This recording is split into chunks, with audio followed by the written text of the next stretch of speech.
ભજ ગોવિંદમ ભજ ગોવિંદમ ગોવિંદમ ભજ મૂઢમતે પ્રાપ્તે સન્નિહિતે મરણે નહીં નહીં રક્ષતે ડુક્રુય કરણે ભજ ગોવિંદમ ભજ ગોવિંદમ ગોવિંદમ ભજ મૂઢમતે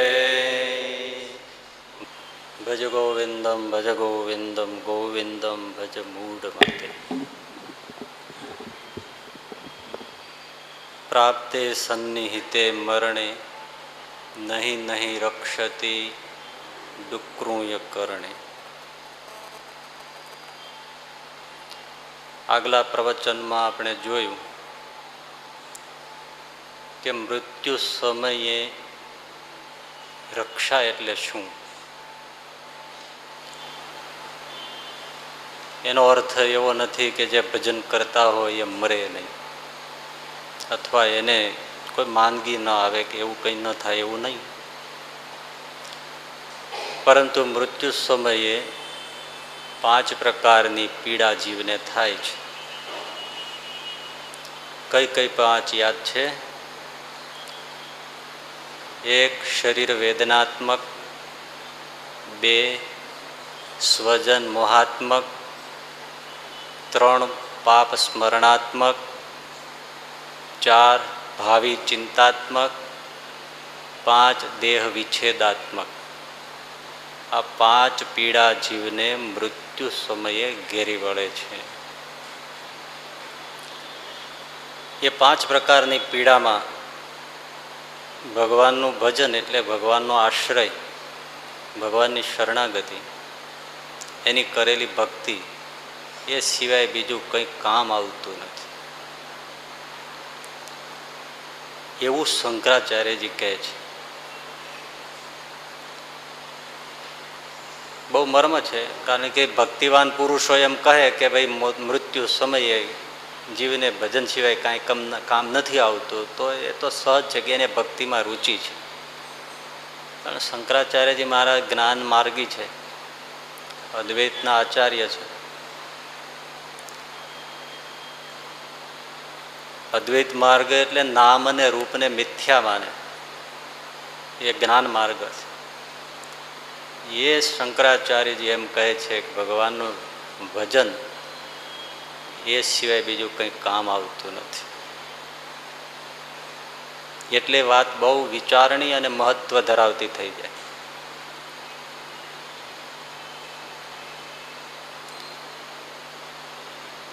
તો મૃત્યુ સમયે જે આ 5 પીડા છે, દેખીતી રીતે આપણે જોયું કે એમાં ભગવાન સિવાય બીજો કોણ સહાય કરે.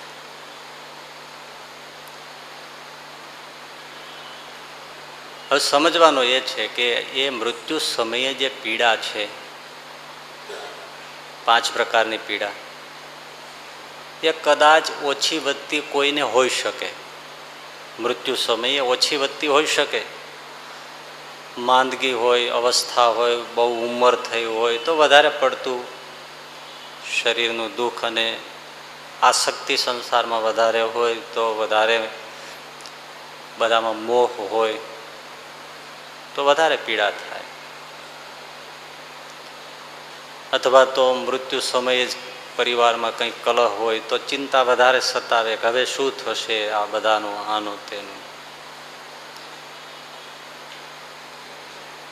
પણ કોઈને એવી અવસ્થા પણ ન પણ આવે, એટલે એ પીડાઓ ઓછી વધતી હોઈ શકે. અકસ્માત થાય તો કોઈ બહુ લાંબુ ચાલે નહીં. હાર્ટ એટેક બહુ સિવિયર આવી જાય તો 1-2 મિનિટમાં કામ પૂરું થઈ જાય. પણ છતાંય સમજવાનું છે કે એ પીરિયડ ભલે ટૂંકો હોય, ભલે 1-2 મિનિટનો મામલો હોય, પણ આ 5 પ્રકારની પીડા ઘેરી તો વળે જ છે. અને એ 1-2 મિનિટ હોય તો પણ યુગો સુધી દુઃખ ભોગ્યું હોય એવો અનુભવ તો કરાવે છે. હોય 1-2 મિનિટનો ગાળો સમજો તોય એમ લાગે કે યુગો સુધી દુઃખ ભોગવ્યું છે. હવે 1-2 ક્ષણમાં યુગોનું દુઃખ ભોગવાતું હોય એ વેદના કેટલી હોય, સઘન કેટલી હોય. તમને એમ લાગશે કે એવું કઈ રીતે હોઈ શકે? હોઈ શકે આપણને જ્યારે સવારે ઉઠીએ ત્યારે એમ જ્યારે સ્વપ્ન આવતા હોય, જ્યારે ઊંઘમાં જતા કે આવતા જ સ્વપ્ન આવે, આ બધું બહુ જ. હવે એ કાંઈ વિજ્ઞાનની લેબોરેટરીમાં નથી પકડાવાનું કે સ્વપ્ન કેમ આવે છે. એ તને મશીનો મૂકીને જોતા હશે બધા કે સ્વપ્ન આવે છે ને ઊંઘમાં જાય ત્યારે આવે છે, પણ આપણા શાસ્ત્રો એ તો આખું સ્પિરિચ્યુઆલિટી છે. આપણે જાગીએ ત્યારે જીવ અહીંયા હોય છે, ઊંઘમાં જાય એટલે જીવ ઓફિસ છોડી દે છે. ઓફિસ ન છોડે ત્યાં સુધી આપણે આમ જ જાગતા હોય. હવે આ વિજ્ઞાનની લેબમાં ક્યાંથી આવે?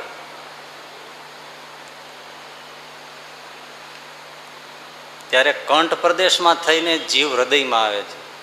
હૃદય એનું ઘર છે, ત્યાં આવે એટલે ઊંઘી જાય છે. અહીંયા વચ્ચેથી પસાર થાય છે એ 1 સેકન્ડના અમુક ભાગ પૂરતો જ અહીંથી પસાર થાય, એટલી ઝડપથી જાય છે. છતાં એ જ વખતે આપણને સ્વપ્ન આવે છે. એટલે જાગતા કે સૂતી વખતે જ સ્વપ્ન આવે, વચ્ચે આવે જ નહીં. આ રસ્તામાં જ છે બબાલ જે થાય.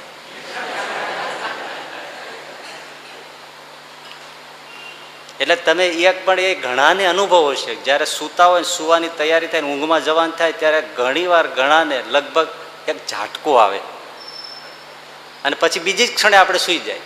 એ ઝટકો શું છે? ઓફિસ છોડે છે જીવ, એ સ્થાન છોડે છે ને એટલે એકદમ ઝાટકો લાગે છે. હવે એક સુવા જઈએ છીએ તોય ઝાટકો લાગે ત્યારે જીવ ખસે છે, મરવામાંથી કેમ ખસે? એ આપણે સમજાવ્યું હતું ને, શરીરમાંથી દેહમાંથી જીવને જુદો કરવો એટલે પેલા કાંટાની વાડ તારવાળી લોખંડની એમાં કોઈ ફસાઈ ગયો ને પછી જેમ ખેંચે અને જેમ ચૂરે ચૂરા થઈ જાય, છીચોડામાં શેરડીનો સાંઠો નાખો અને જેમ એની દશા થઈ જાય ને એમાંય વળ ચડાવીને પછી કાઢે ત્રીજી વખતે.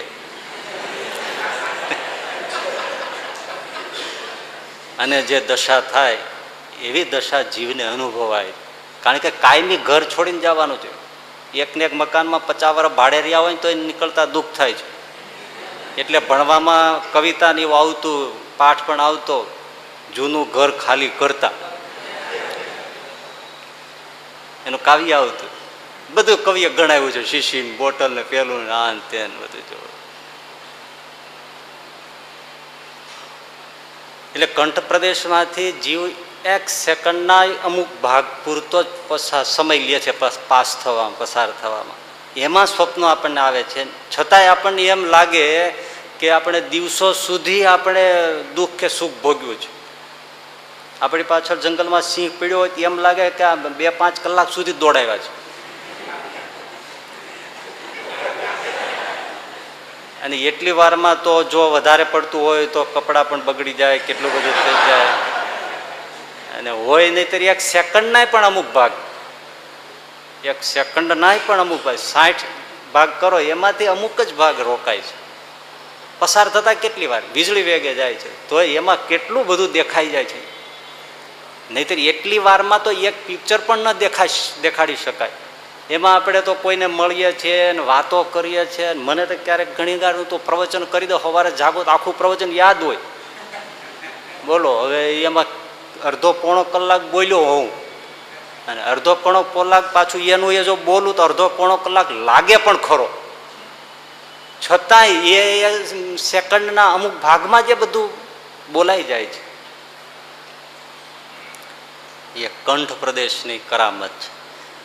તો સુખ ને દુઃખ એ કંઠ પ્રદેશમાં 1 સેકન્ડમાં કેટલાય દિવસોનું ભોગવાઈ જતું હોય, તો જ્યારે જીવને દેહ છોડતી વખતે એને જે સમય મળે છે એ સમયમાં એને જિંદગીના બધા જ સારા નબળા કર્મો ઉપરાંત આ બધી આદિ વ્યાધિઓ ઉપાધિઓ બધું જ ઘેરી વળે છે અને પીડા અનહદ થાય છે.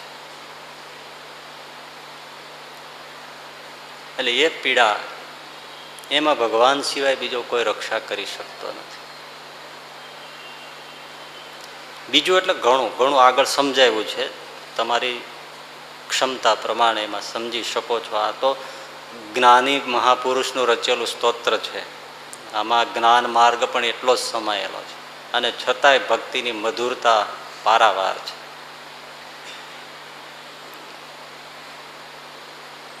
તો સમજવાનું એ છે કે એવી જે પીડા છે એમાં ભગવાન સિવાય કોઈ રક્ષા કરતું નથી, અથવા તો ભગવાન સિવાય કોઈ કામ આવતું નથી. પણ સાવધાની એ છે સમજવાની કે મૃત્યુ સમયે આ જે 5 પ્રકારની પીડા છે એટલી જ રક્ષાની વાત નથી કે એ રક્ષા પૂરતી જ આપણે ભગવાનને શરણે થવું જોઈએ. એટલો જ રક્ષાનો હેતુ નથી. ખરી રક્ષાની જરૂર તો મૃત્યુ પછી શરૂ થાય છે. Episode number 2.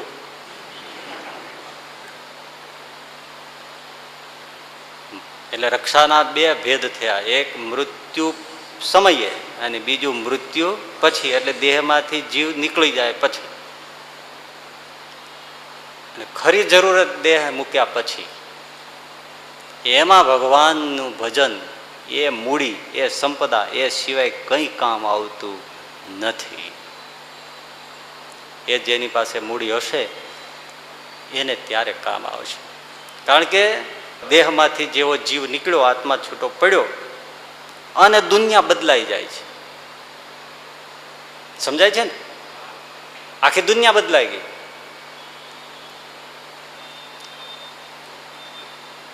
ત્યારે જ ખરી શરૂઆત, જમાવટ જ ત્યારે થાય છે. હવે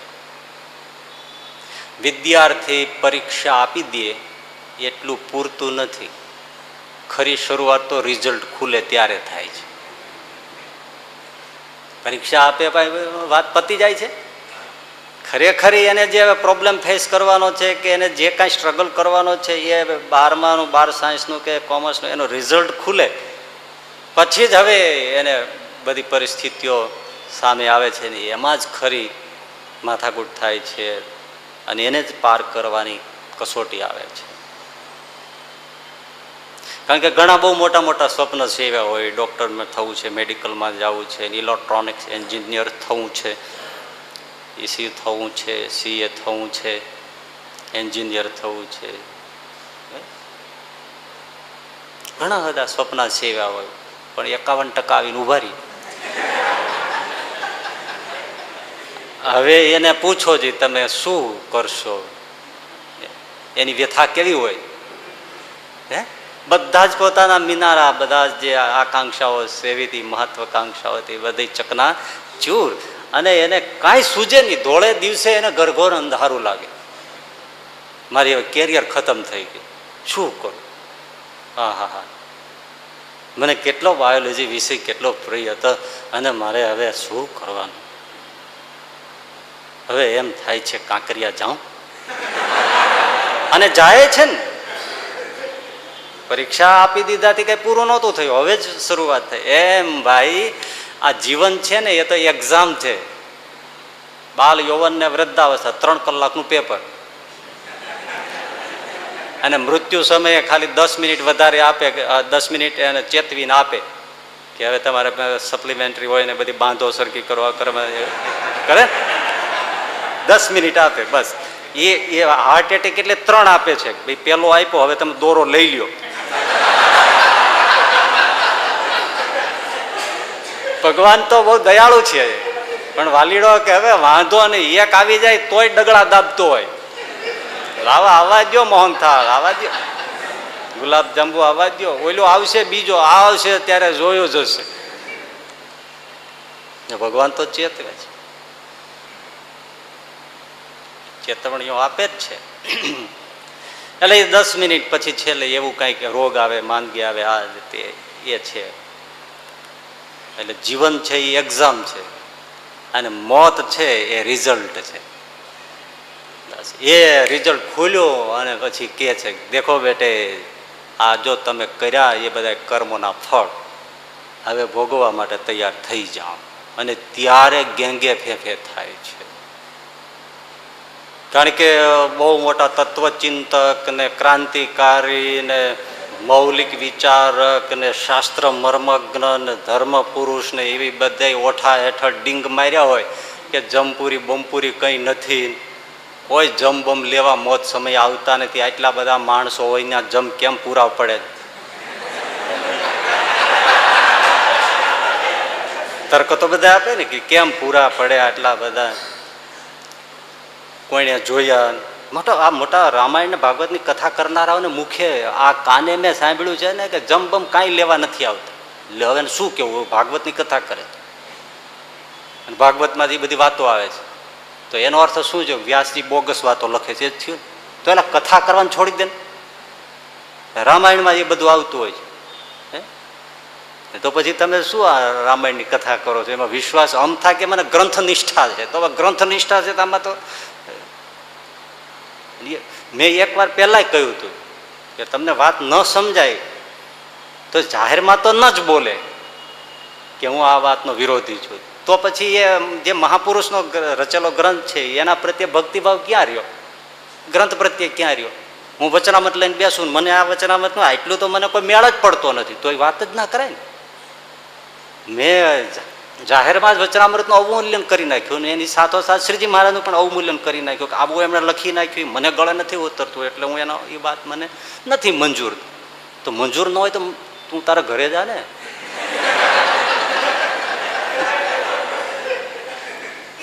પણ જાહેરમાં તો ન જ બોલાય ને. આપણને સેજે ભક્તિભાવ હોય તો એમ આપણા નાથનું આપણા ગુરુનું નીચું તો કેમ આવે? અંદર સમજે તો એની પાસે એકાંતમાં કહે પ્રભુ આ નથી સમજાતું એમ, તો એ તમે એમ કહો જમબમ નથી આવતો તો દેખાડે. એ આવે છે તારે અત્યારે જોવા હોય તો અત્યારે આવે, એવું છે. બહુ મોટી વાત છે. એટલે ડીંગ મારી હોય બધી, કારણ કે એકવાર પ્રસિદ્ધિ પકડાઈ જાય ને પછી કોઈને કોઈના બાપની સાડી બાર રહેતી નથી. તમારે જેમ ધંધો જામી જાય એ પછી કોઈને સાડી બાર કરે? પણ જે વિચારો આમ હજી લટકતો હોય એ કે હા ભાઈ વાંધો નહીં, 5 પૈસા ઓછા તો ઓછા લઈ જાઓ ને. એટલે જામી ગયો હોય તો કે ગરજ હોય તો આવો. અમે તો એક્સપર્ટ જ કરીએ છીએ. આ તો વળી તમે આયા એટલે વાત કરી. હા વાત કરી, આજે વાત કરવાના પૈસા થાય છે યાર. એને ગરજ જ નથી ને, કાંઈ ગરજ જ નથી. એટલી બધી ઉપડી જાય ગાડી પછી એને પછી એમ જ હોય. માણસ છે ને એ પણ એક સંપદા છે, અનુયાયીઓ છે ને એ પણ એક સંપદા છે. એટલે પૈસાનો જેમ જોશ આવે એમ આ અનુયાયીઓનો પણ જોશ હોય છે. એટલે ડીંગ મારી હોય બધી કે જમપુરી બમપુરી કાંઈ નથી ને કોઈ જમબમ તે લેવા જીવને આવતા નથી, સ્વર્ગ નરક જેવું કાંઈ છે નહીં, યમ નરકવાસ કાંઈ છે નહીં, ભૂત પ્રેત જેવું કાંઈ છે નહીં, લખ 84ના ચક્કર ને એવું કાંઈ છે નહીં. બધું એ બધો પડદો ઊંચકાય છે અને સામે દેખાય છે, સામે જ આવ્યું. હવે શું કરવું? કારણ કે હું એમ ડીંગ મારી રાખું કે આ શરીરમાં આત્મા જેવું કાંઈ નથી. બોલો, જે બોલનારો છે એ જ ઇનકાર કરે છે. આનાથી બીજો મૂઢ કોણ કોઈ? જે બોલે છે એ જ આત્મા બોલે છે, છતાં એમ કે આત્મા જેવું શરીરમાં કાંઈ નથી. બેટરી જેવું છે, આ બેટરી સેલ હોય એમાંથી એનો પાવર ઉતરી જાય પછી બેટરી પૂરી થઈ ગઈ, પછી એને અગ્નિ સંસ્કાર કરવા, શ્મશાન યાત્રા કરવી, પછી એનું 12મું 13મું કરવું, આવું બધું કંઈ જરૂર નહીં. એની પાછળ ધૂન ભજન કરવા બેટરી સેલ ઉતરી ગયા પછી મિથ્યા છે એમ. આત્મા જેવું કંઈ છે નહીં. પણ બેટરીનો સેલ કોઈ દી બોલ્યો કે હું બેટરીનો સેલ બોલું છું અને મારો પાવર ખૂટવામાં છે? બોલ્યો કે? અરે આ તો વિવેક જડ ચેતનનો છે.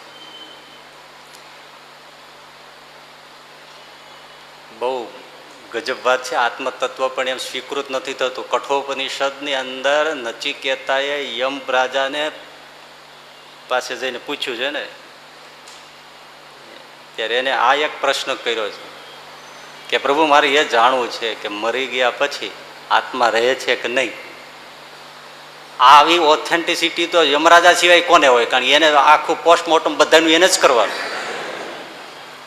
એને જ પાકી ખબર હોય. એટલે કેવો નચિકેતાએ માણસ પકડ્યો કે જેની પાસેથી રાઈટ જવાબ જ આવે કે મરી ગયા પછી આત્મા રહે છે કે નહીં, જીવ ખરેખર બચે છે કે નહીં. યમરાજાએ શું કીધું, તારો પ્રશ્ન વ્યાજબી છે, પણ આ બાબતમાં તો દેવતાઓની શંકા થઈ જાય છે, વિચાર કરો. યમરાજા એમ કે છે કે દેવતાઓને સંશય થઈ જાય છે કે ખરેખર, કારણ કે એ પડે તો છે જ. હવે જ્યારે એ શરીર ધારણ કરીને ભોગવિલાસ કરતા હોય ત્યારે એને નથી લાગતું કે આપણું હસ્ય કાંઈ આમાં. આ સાધના જ આખી જુદી છે. એટલે યમરાજ કહે છે કે આમાં તો દેવતાઓને સંશય થઈ જાય છે કે આત્મા રહે છે કે નહીં. એટલે બેટે એ પ્રશ્ન જવા દો, બીજું કંઈક પૂછો અને માગો. નચિકેતા કે ના, મારે આ જ પ્રશ્નનો જવાબ જોઈએ છે. અરે હું તું માગે તે ધન સંપત્તિ પૃથ્વીનું અનર્ગળ રાજ્ય આપું, સત્તા આપું, અનેક સુંદરીઓ આપું, જે માગે તે ભોગ વિલાસ આપું. નચિકેતા એમાં લોભાયો નથી. મારે આત્મવિદ્યા જ જોઈએ છે. ત્યારે યમરાજ બહુ, ધર્મરાજ બહુ પ્રસન્ન થયા અને પછી એને આત્મવિદ્યાનો આખો બોધ આપ્યો છે. કઠોપનિષદ બહુ અદ્ભુત છે. ઈશાવાસ્ય, કઠોપનિષદ, આ બધા ઉપનિષદો છે.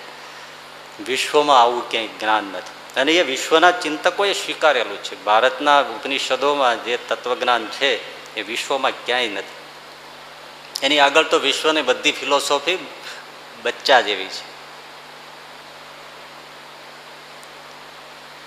એટલે આત્મા કંઈ બચતો નથી, ના નથી, ભૂત પ્રેત નથી, યમપુરી નથી, જમબમ કંઈ આવતા નથી. એ લેવા જ આવ્યા અને દુનિયા બદલાઈ. હવે શું? કારણ કે ના પાડી દેવાથી તો કાંઈ પતતું નથી ને. પેલી આપણે શાહ મૃગીની વાત થાય છે ને, શાહ મૃગ હોય એને શિકારીઓ પકડવા આવે એટલે એ રેતીમાં મમ કરી અને એનું માથું ગાલી દે. બસ હવે મને કોઈ દેખતું નથી, તું દેખતો નથી, તને તો જુએ જ છે ને. એવી રીતે શાહ મૃગી વૃત્તિ, આવી પલાયનવાદી વૃત્તિ, આંખ આડા કાન કરી દેવાની વૃત્તિને પછી શાહ મૃગી વૃત્તિ એનું નામ પડ્યું. એવી રીતે આંખ બંધ કરી દેવાથી કોઈ સત્ય એ જૂઠ નથી થતું. ગમે એટલો આત્માનો ઇનકાર કરે, નથી નથી, પણ છતાં છે એ તો નીકળે જ છેલ્લે.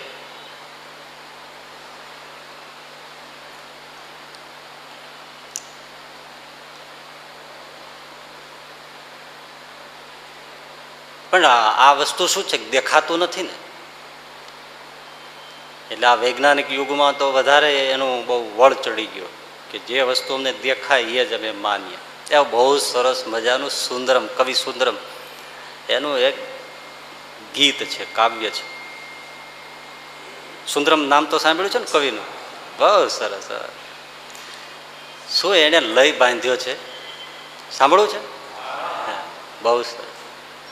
દેખાતું નહીં તેથી નહીં, એ વાત ના સહી મારા ભાઈ.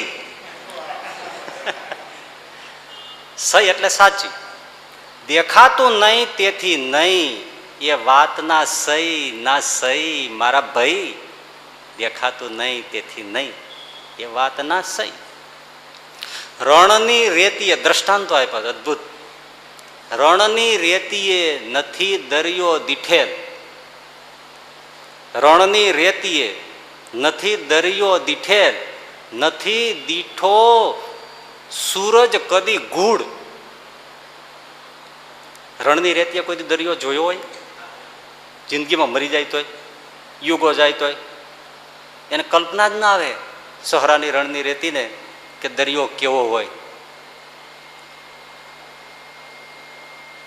રણની રેતીએ નથી દરિયો દીઠેલ, નથી દીઠો સૂરજ કદી ગૂઢ. દરિયો સૂરજ તેથી ગપ્પા ગણે, તેને ગણવા તે ગૂઢ ગળા બૂઢ. દેખાતું નહીં તેથી નહીં, એ વાત ના સહી મારા ભાઈ. લઈ કેવો છે જો, બહુ સરસ. એને કેવું મુખડું બંધાઈ ગયું, ગજબ. ગુડ હોય એને કોઈ દી સૂરજ જોયો નથી. હવે જઈને ગુડને પૂછો તો એને તો ના જ પાડવાનું છે, એવું કંઈ છે જ નહીં, જોયો જ નથી. એટલે નથી. રણની રેતીનું માની લેવું અને ખરેખર ઈશ્વરનો ઇનકાર કરવા વાળા હોય ને રણની રેતી જેવા કોરા ધાકોડ જ હોય અને ગુડ જેવા હોય. સીધું તો આપણે કહેવાય નહીં, પણ આમાં કહેવાય. અજવાળું કોઈ દી જોયો નથી,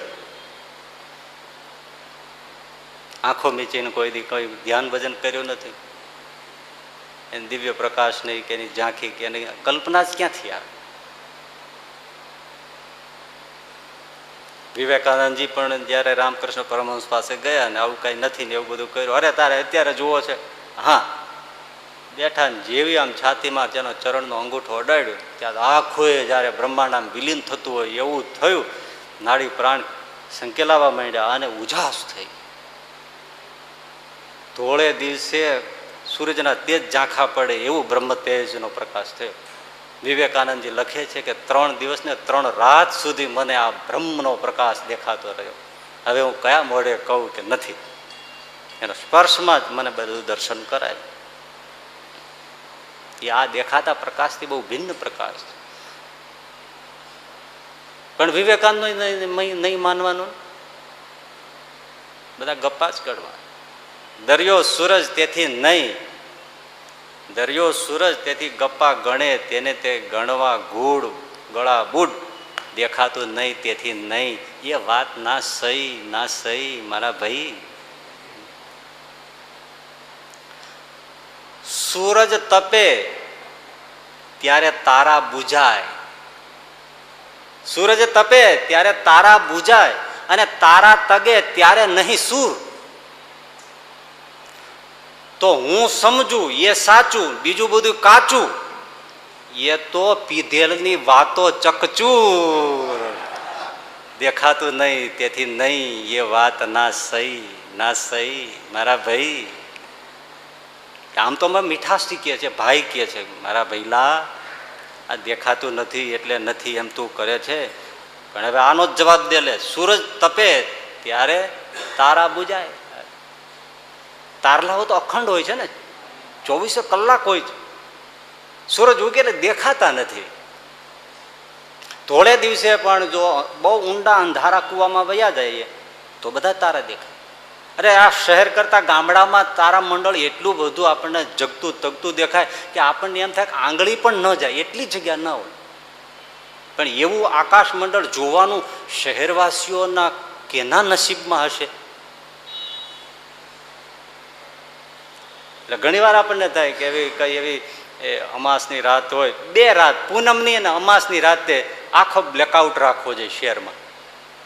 એટલે પૂનમની ચાંદણી માળવા મળે.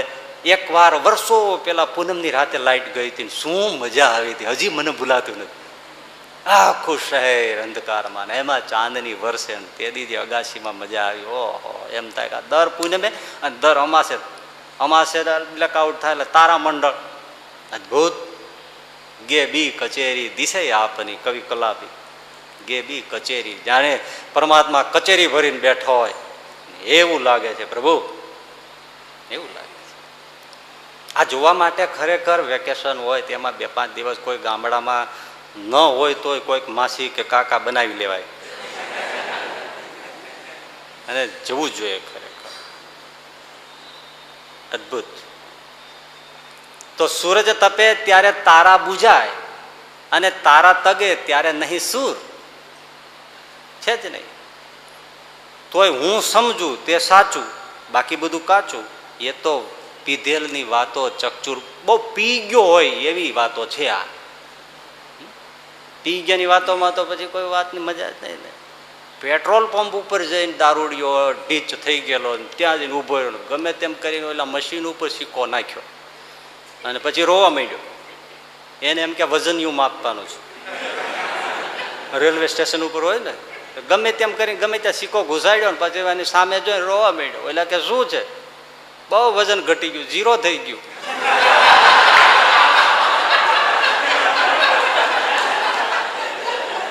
હા, 0 થઈ ગયું.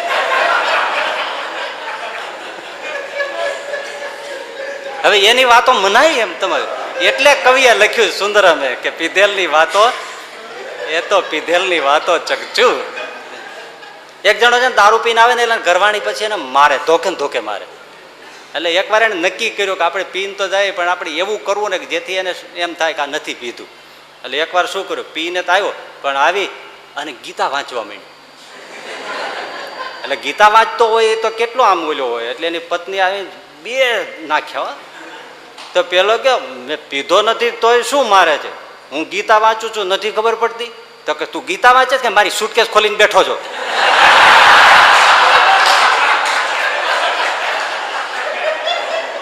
ગીતા વાંચે, સુટકેસમાં ગીતા દેખાય, આવડી મોટી ગીતા, મોટું વર્ઝન લ્યો. પીધેલની વાતો ચકચૂર. હવે કેમ માનવી? દારૂડિયાની વાતો તો મનાય? 2-5 જણા દારૂ પીને જાડવા હેઠે લેલું થઈને પડ્યા હતા ને એમાં આવું ટાણું તે વીજળીનો ચમકારો થયો, એક જણો કોણી મારીને કે એ ભાગો, કોકે ફોટો પાડી લીધો.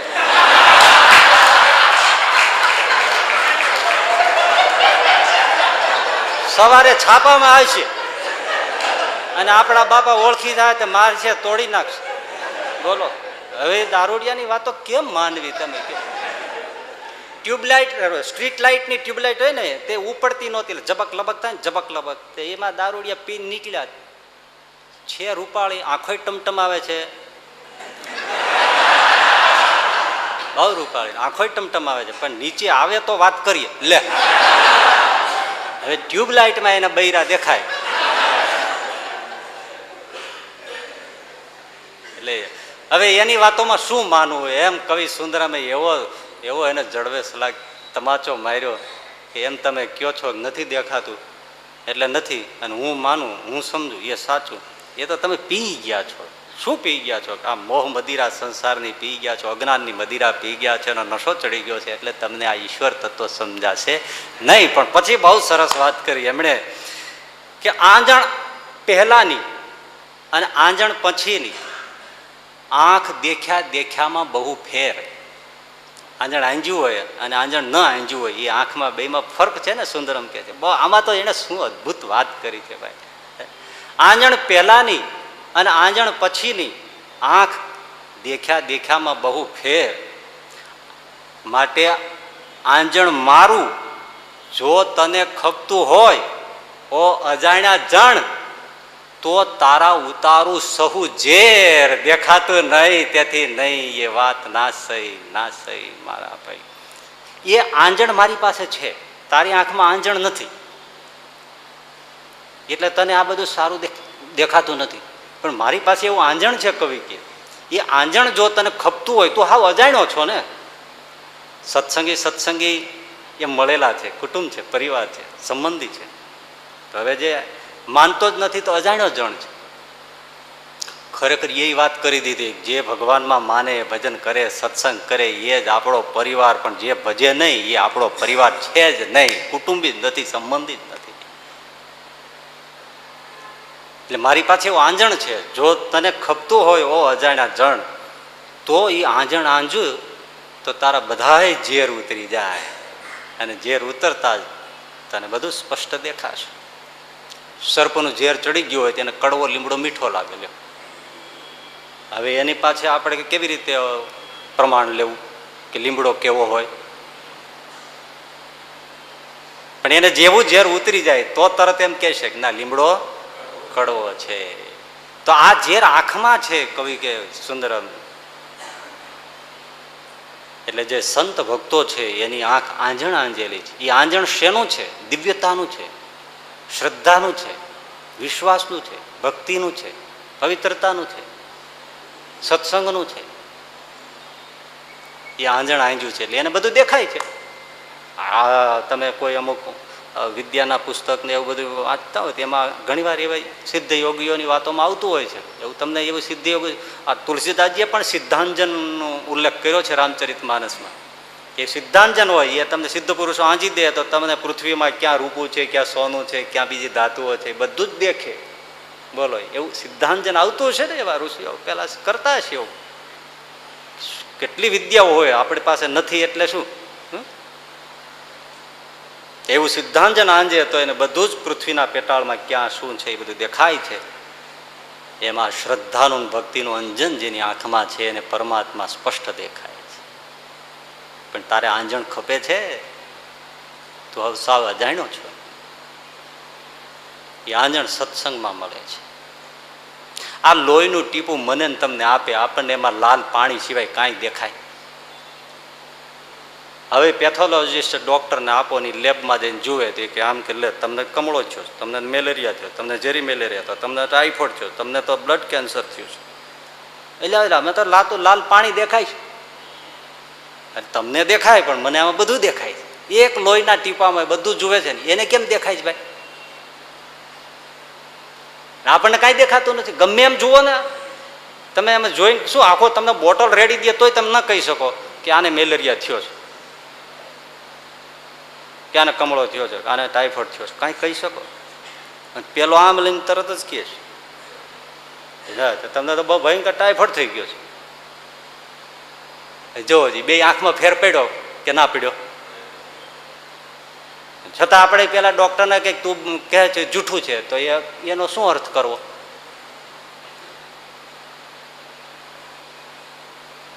એને બ્લડના લોહીના એક ટીપામાં બધું દેખાય છે. લાલ સેલ દેખાય, શ્વેત કણો દેખાય. એટલે શ્વેત કણો લાલ પાણી છે એમાં શ્વેત કણો માપે, કેટલા છે એનું કાઉન્ટે આપે તમને કે 14,000 છે, 10,000 છે ને એને માપીને કાઉન્ટે આપે. હવે આપણને એમાં તો ધોળો અંશ નથી દેખાતો અને એ ટીકાને બટાલિયન છે અંદર. કાંઈ પણ આપણને વિશ્વાસ આવે એવી વાત છે.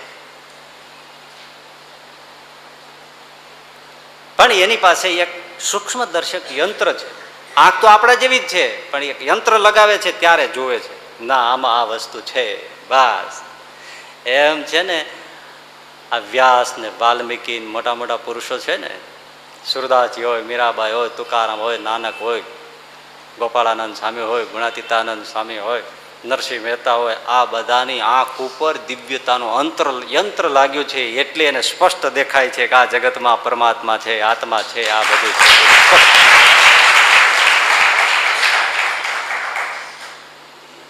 અર્જુન ભગવાન શ્રી કૃષ્ણને જોતો તો વિશ્વરૂપે જોતો, આંજણ આંજી દીધું. ભગવાન કે જો તારે જોવું છે રૂપ તો દદામી મેં દિવ્ય ચક્ષુમ, દદામી તે દિવ્ય ચક્ષુ. આ આંખથી નહીં દેખાય, મારે આંખ બદલવી પડશે. અને ભગવાને દ્રષ્ટિ માત્રથી એની દિવ્યતા ભરી દીધી.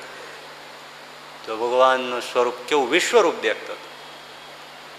અને બધા ભગવાન બિલકુલ નાનકડા 3-4 હાથના જ દેખતા. બંનેની આંખમાં ફેર છે. એ મહાપુરુષોની આંખોથી આ બધું દેખાય છે ને દેખાય છે એટલે એ લોકો કહે છે, એ કહે છે એટલે આપણે માનવું જોઈએ. પણ આમાં ભાઈ શું છે, આ મૂળ કોને કહેવાય? એક જણો એના છોકરાને એક ગુરુકુળમાં મૂકવા ગયો. એટલે ગુરુકુળના સંચાલક હતા, એમણે કીધું કે વાંધો નહીં રાખો. તો બાપાએ શું કીધું, એના ફાધરે છોકરાના બાપાએ કે આ મારો છોકરો સાચવો, એમાં છે ને 98 ગુણ છે અને 2 દુર્ગુણ છે. સંચાલક તો ખુશ થઈ ગયા કે આવો છોકરો હજી સુધી નથી આવ્યો. 98 ગુણ એટલે અને 2 દુર્ગુણ છે. શું? હા તમે ગોતજો. આપણામાં તો 2-5 સદગુણ હોય ને 95-98 દુર્ગુણ હોય. એટલે તો ખુશ થઈ ગયો. પણ કે આ 2 દુર્ગુણ અને 98 સદગુણ છે, ખાલી 2 દુર્ગુણ છે પણ ગોતજો તમે.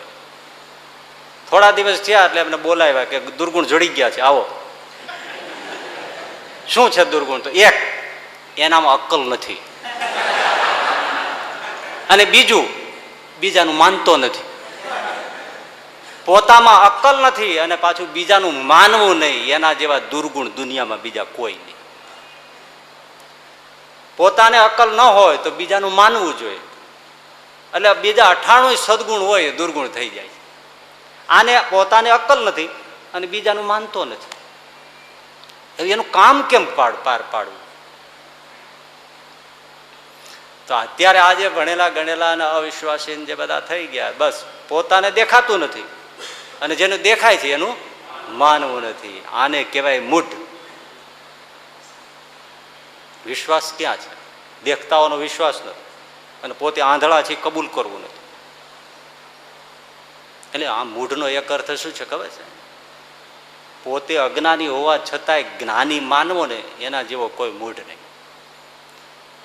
સોક્રેટિસ ગ્રીકમાં થયા, ત્યાં ડેલ્ફી દેવી પૂજાય. એ સોક્રેટિસના જમાનામાં આવું હશે કે દેવીને કોઈ પ્રશ્ન પૂછે તો દેવી એના પૂજારી મારફતે એના જવાબો આપે. સમજો ને આપણે માતાજીને ભુવા જેવું. બસ આ એ દેશનું હોય, વાતો વિદ્વાનની હોય એટલે બધા હાયા પાડે. હવે અહીંયા આપણે ઘરે ઘરે નાકે નાકે એવા બેઠા જ દેવી દ્વારા બેઠા. અહીં ડેલ્ફી દેવી તો કેટલી છે, વાત વાતમાંથી નીકળે છે. ત્યાં એક જ હશે. એટલે પૂજારી મારફતે જવાબ આપે. તેમાં બધા લોકો ભેળા થયા અને પછી પૂછ્યું દેવીને કે અત્યારે ગ્રીકમાં જ્ઞાનીમાં જ્ઞાની પુરુષ કોણ છે? એટલે ડેલ્ફી દેવીએ પૂજારી મારફતે કહ્યું કે સોક્રેટિસ અત્યારે જ્ઞાનીમાં જ્ઞાની પુરુષ છે. જવાબ સાચો આવ્યો. એટલે લોકો તો તરત સોક્રેટિસ પાસે ગયા, આદર આપવા માંડ્યા, પ્રણામ કરવા માંડ્યા. સોક્રેટિસ કે ભાઈ શું છે? તો કે તમે જ્ઞાની પુરુષ છો એટલે અમે તમારી પાસે આવ્યા છે. સોક્રેટિસ કે તમને કોણે કીધું હું જ્ઞાની છું? હું સાવ અજ્ઞાની છું. મારા જેવો ગ્રીકમાં કોઈ અજ્ઞાની નથી. લ્યો બોલો, તમને જેને કીધું હોય તે ખોટું છે. મારા જેવો અજ્ઞાની કોઈ નથી એ હું કહું છું. મારું હું જાણતો હોઉં ને, અને મને કોઈ જ્ઞાની કહેતું હોય તે બિલકુલ ખોટું છે, એનો ભ્રમ છે. મારા જેવો અજ્ઞાની કોઈ નથી. વાત જ છોડી નહીં, હું અજ્ઞાની છું, મારા જેવો કોઈ ગ્રીકમાં નથી. અને તમને જેણે કીધું હોય તેણે કે હું જ્ઞાની છું એ વાત સદંતર ખોટી છે. હું અજ્ઞાની છું અને મારા અજ્ઞાનને હું જ કહું છું. આ લોકો મૂંઝાયા, ફરી પાછા આવ્યા અને પાછું ડેલ્ફી દેવીને પાછી પ્રાર્થના કરીને કહ્યું કે સોક્રેટિસ તો એમ કે છે કે મારા જેવો કોઈ અજ્ઞાની નથી. એટલે દેવીએ જે જવાબ આપ્યો ને એ તાજુબનો આપ્યો કે એ જ અજ્ઞાની પોતાને માને છે, પોતાના અજ્ઞાનને બરાબર સમજે છે, માટે એ શ્રેષ્ઠમાં શ્રેષ્ઠ જ્ઞાની છે. એના અજ્ઞાનને બરાબર જાણે છે એટલે એ શ્રેષ્ઠ જ્ઞાની છે. શું વાત છે ભાઈ, તમે આમ રૂવાડા ઊભા થઈ જાય એવી. જે માણસ પોતાના અજ્ઞાનને જાણે એ શ્રેષ્ઠ જ્ઞાન, અને જે પોતે પોતાના જેટલા જ્ઞાનને આગળ કરી રાખે એટલું અજ્ઞાની. આપણે અજ્ઞાનને સ્વીકારતા નથી, પોતાને દેખાતું નથી, અને બીજાને જેને દેખાય એનું આપણે માનવું નથી. એટલે જેનો ઇનકાર કર્યો હતો એ બધું સામે આવીને ઊભું રહ્યું. ભૂત પ્રેત, સ્વર્ગ નર્ક, લક્ષ 84, ગર્ભવાદ, જન્મ મરણ, ઓલા જમકિંકર આવ્યા લેવા, યમદૂતો પાસ લઈને, આ બધા તે બધે બહુ એમના ઉપર કોમિક કરતા હતા. પાડા ઉપર આવે ને પાડા હોય તો પછી ત્યાં એટલી ભેંસો હશે ને ભેંસો હોય તો પછી દૂધ ક્યાં નાખતા છે તને પીવડાવવા, ક્યાં નાખતા છે એ હવે તને ત્યાં વલોવા લઈ જાય છે. જાને જમાવીને છાશ બનાવજે. આવા આવા તર્ક મારે કે તેલના મોટા મોટા કુંડ છે ને એમાં એને કડાઈમાં નાખી જીવને તળે છે, ત્યાં એટલું બધું તેલ ક્યાંથી આવે છે? તર્ક તર્ક તર્ક.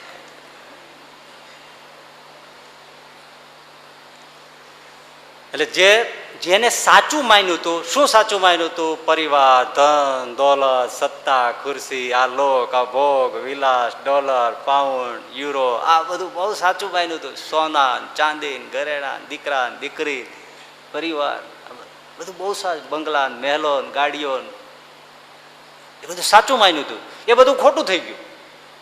અને જે ખોટું કહ્યું હતું એ બધું અહીંયા જીવ મૂંઝાય છે, અહીંયા રક્ષાની જરૂર પડે છે. હવે શું કરવું, હવે ક્યાં જવું? અને બધું સાથે આવીને હુમલો થયો. ઓહો હો. કારણ કે ઓલા જમકિંકર તો કઈ સૌમ્ય તો નથી, એ કઈ નમસ્તે એમ તો કરતા નથી. આ પોલીસ જેમ કે ગુનેગાર હાથમાં આવેલી અને જાણે હાથ હળવો કરવાનો જાણે પ્રોગ્રામ થઈ ગયો. કાંઈ વાત વાતમાં મારે, વાત વાતમાં મારે. બોલે કે સાહેબ શું સાહેબ? નહીં સાહેબ એમ કહું છું પાણી. શું પાણી? એક શબ્દ બોલે 3 થાપાટ મારે, દાજ કાઢી નાખે. બોલ તે ઓલા મૂકે. શ્વાસ લેવા ના દે. આવી પીડા થાય. ત્યારે આ બધું સામે આવીને ઊભું રહ્યું. એમાં ભગવાન સિવાય શંકરાચાર્યજી કહે છે, ભાઈ ત્યાં કાંઈ કામ આવતું નથી, ગોવિંદનું હરિનું ભજન જ કામ આવે છે. આમાંથી કોણ બચાવે? બહુ સરસ મજાની વાત. એક એક આમ પાથીએ તેલ નાખીને જેમ તમને વાળ ઓળે ને કોઈ, એમ આ વાળ ઓળાય છે.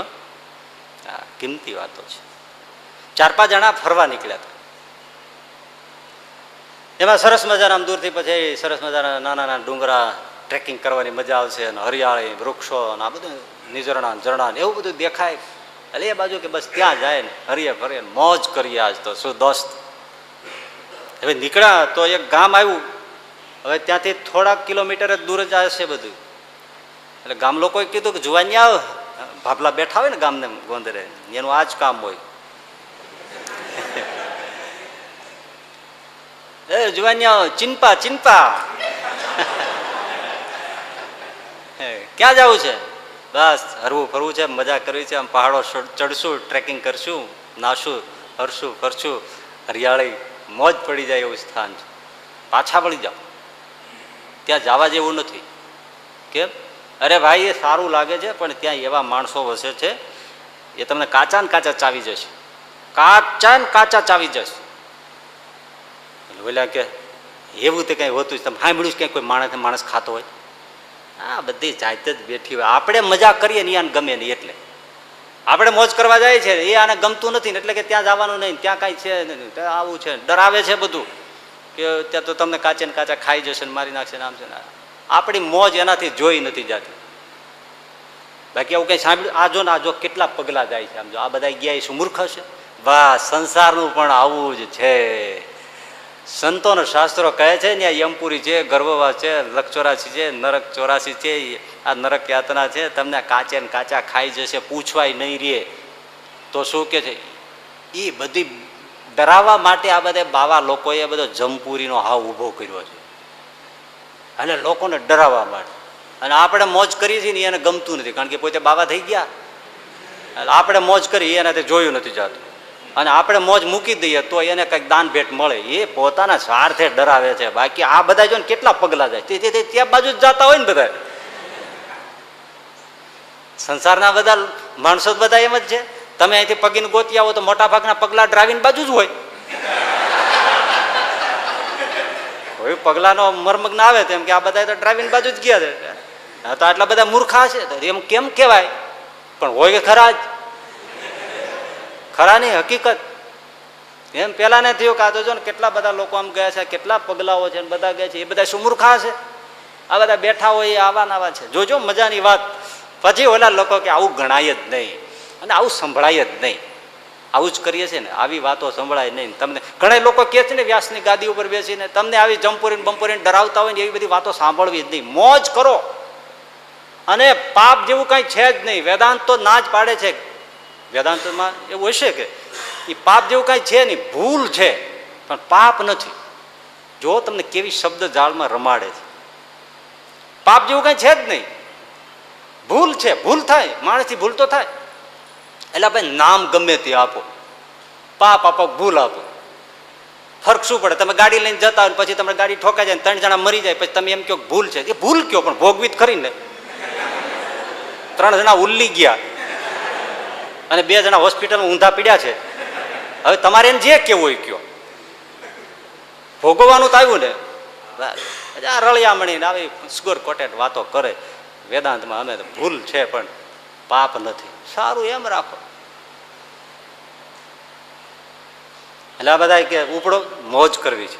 ગયા એ જંગલોમાં જેવા ગયા, ધીમે ધીમે હરિયાળી ડુંગરા નાન તેને બધું જોતા જોતા જેવા આગળ ગયા, ત્યાં 10-15નું ટોળું, ભયંકર તીક્ષ્ણ હથિયાર, કોઈ દી જોયા ન હોય હાથ પેઢીમાં, એવા અસ્ત્ર શસ્ત્ર કાતા, અને એવા વિકરાળ માણસો, માણસ ખાવ પ્રાણીઓ.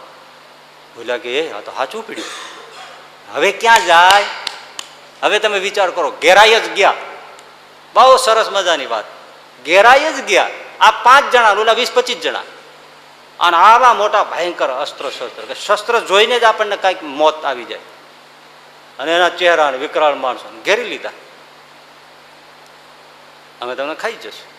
એક જણો કે તમે ધ્યાન રાખજો, હું ગુજરાત રાજના પોલીસ વડાને ઓળખું છું, એ તમને રહેવા નહીં દે.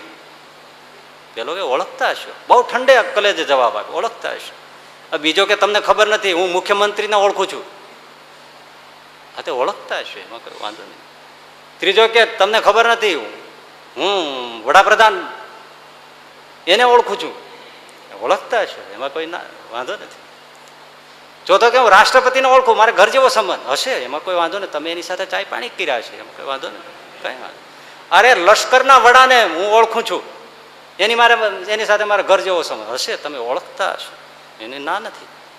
એમાં એક જણો બોલ્યો, ઓલા 15 જણા હતા ને એમાંથી હથિયાર હાથમાં અને બોલ્યો, મારવા આવ્યા તે એમાંથી એક જણો બોલ્યો, વિકરાળ ચહેરો નહીં બોલ્યો. એ કે તમે મલખાસિંહને ઓળખો? તો કે ના, ઈ કોણ? તો કે ઈ હું.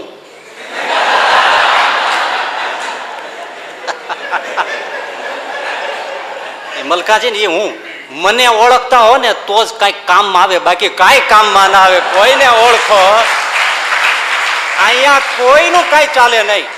મને ઓળખતો હો તો તમારું કામ છે. મને ઓળખો છો? તો કે ના, અમે તમને નથી ઓળખતા. તો એ કઈ કામમાં ના આવે. તમે વડાપ્રધાનને ઓળખતા હો, મિનિસ્ટરને ઓળખતા હોય, લશ્કરના વડાને ઓળખતા હો, રાષ્ટ્રપતિને ઓળખતા હોય, એ અહીંયા કાંઈ ન ચાલે. મલખાસિંહ આ મલખાસિંહ, મને ઓળખો તો કામ છે. એમ મર્યા પછી ગર્ભવાસ, લકચોરાશી, જન્મ, મરણ, યમ, યાતના, આ બધું છે ને, એ બધું સામે આવીને ઊભી રહે ને ત્યારે જે ઠાકોરજીને ઓળખે ને એનું જ કામ થાય છે, બાકી કોઈ કામ નહીં. એક ઠાકોરજીને જે ઓળખતો હોય, એની સાથે જેને ઓળખાણ હોય, એનું જ કામ થાય છે, બાકી કામ થતું નથી. અદ્ભુત. એટલે શાસ્ત્ર કહે છે, ષડંગાદિ વેદો મુખે શાસ્ત્ર વિદ્યા કવિત્વાદિ પદ્યમ સુગદ્યમ કરોતિ હરે રંઘ્રી પદ્મે મનશ્ચેન દત્ત તતઃ કિમ તતઃ કિમ તતઃ કિમ તતઃ કિમ. ઓહો, શું આમાં તો મીઠાશ છે શ્લોક રચનાની. ષડંગાદિ વેદો, 6 અંગ સહિત 4 વેદો, 6 શાસ્ત્રો જીહવાગ્રે હોય. આપણે એમ તક પાસ હોય ને એ ચારણી ભાષામાં અને આ સંસ્કૃતમાં છે. ષડંગાદિ વેદો મુખે શાસ્ત્ર વિદ્યા. ઓહો, 18 પુરાણ, મહાભારત જેવા શાસ્ત્રો, 108 ઉપનિષદો, 4 વેદો, 6 શાસ્ત્રો, સાંખ્ય, યોગ, મીમાંસા આદિ જીહવાગ્રે. ઊંઘમાંથી ભર, ઊંઘમાંથી ઉઠાડો તો વિદ્યાની ધાણી ફૂટતી હોય, આવી વિદ્યાઓ જીહવાગ્રે હોય. અને વાત વાતમાં સુંદર મજાના કવિતોની રચના કરી નાખતો. અરે સાદી વાતમાં વાત ન કરે, કવિતોથી જ વાત કરે એવા. અને એવા સરસ ગદ્ય ગ્રંથો લખે. વિદ્યાઓનો કોઈ પાર નથી. પણ હરે રંઘ્રી પદ્મે મનશ્ચેન દત્ત તતઃ કિમ તતઃ કિમ તતઃ કિમ તતઃ. જો ભગવાનના ચરણમાં મન દીધું નથી તો શું, તેથી શું, તેથી શું, તેથી શું. ઓહો, કેમ રાવણ પણ વેદોનો જ્ઞાતા હતો. તેથી શું, ગમે એટલી વિદ્યા હોય તોય, ગમે એવો ક્રિકેટર હોય, ગમે તેવો એક્ટર હોય, ગમે તેવો મિનિસ્ટર હોય, ગમે તેવો એન્જિનિયર હોય, જમપુરી આગળ, યમદૂત આગળ, ગર્ભવાર, લકચોરાશી, એ બધા સામે આવે ત્યાં કઈ ચાલે? હું બેસ્ટ ક્રિકેટર છું, બેસ્ટ એક્ટર છું, ત્યાં બધી કોઈ વિદ્યા હાલતી જ નથી. એ કોઈ પ્રમાણપત્ર, એવોર્ડ કાંઈ, જોકે ત્યાં યાદે નથી આવતા અને ત્યાં ચલણ જ નથી. તમે રૂપિયાની નોટ લઈ, કરન્સી લઈ, 1 રૂપિયાની, 10 રૂપિયાની, 100 રૂપિયાની કરન્સી નોટ લઈ અને તમે અમેરિકાના કોઈ સ્ટોર ઉપર જઈને તમે કહો 1 કિલો સાકર આપો, આપે? એ ભાઈ આ કયું કાગળિયું છે? કઈ કિંમત નહીં. ડોલર મૂકો તો વાત થાય. આ કરન્સી ત્યાં ચાલતી જ નથી. તમે ગમે ત્યાં એક જ સરખા. અરે ભાઈ, અહીંયા સરખા થઈ જાય છે.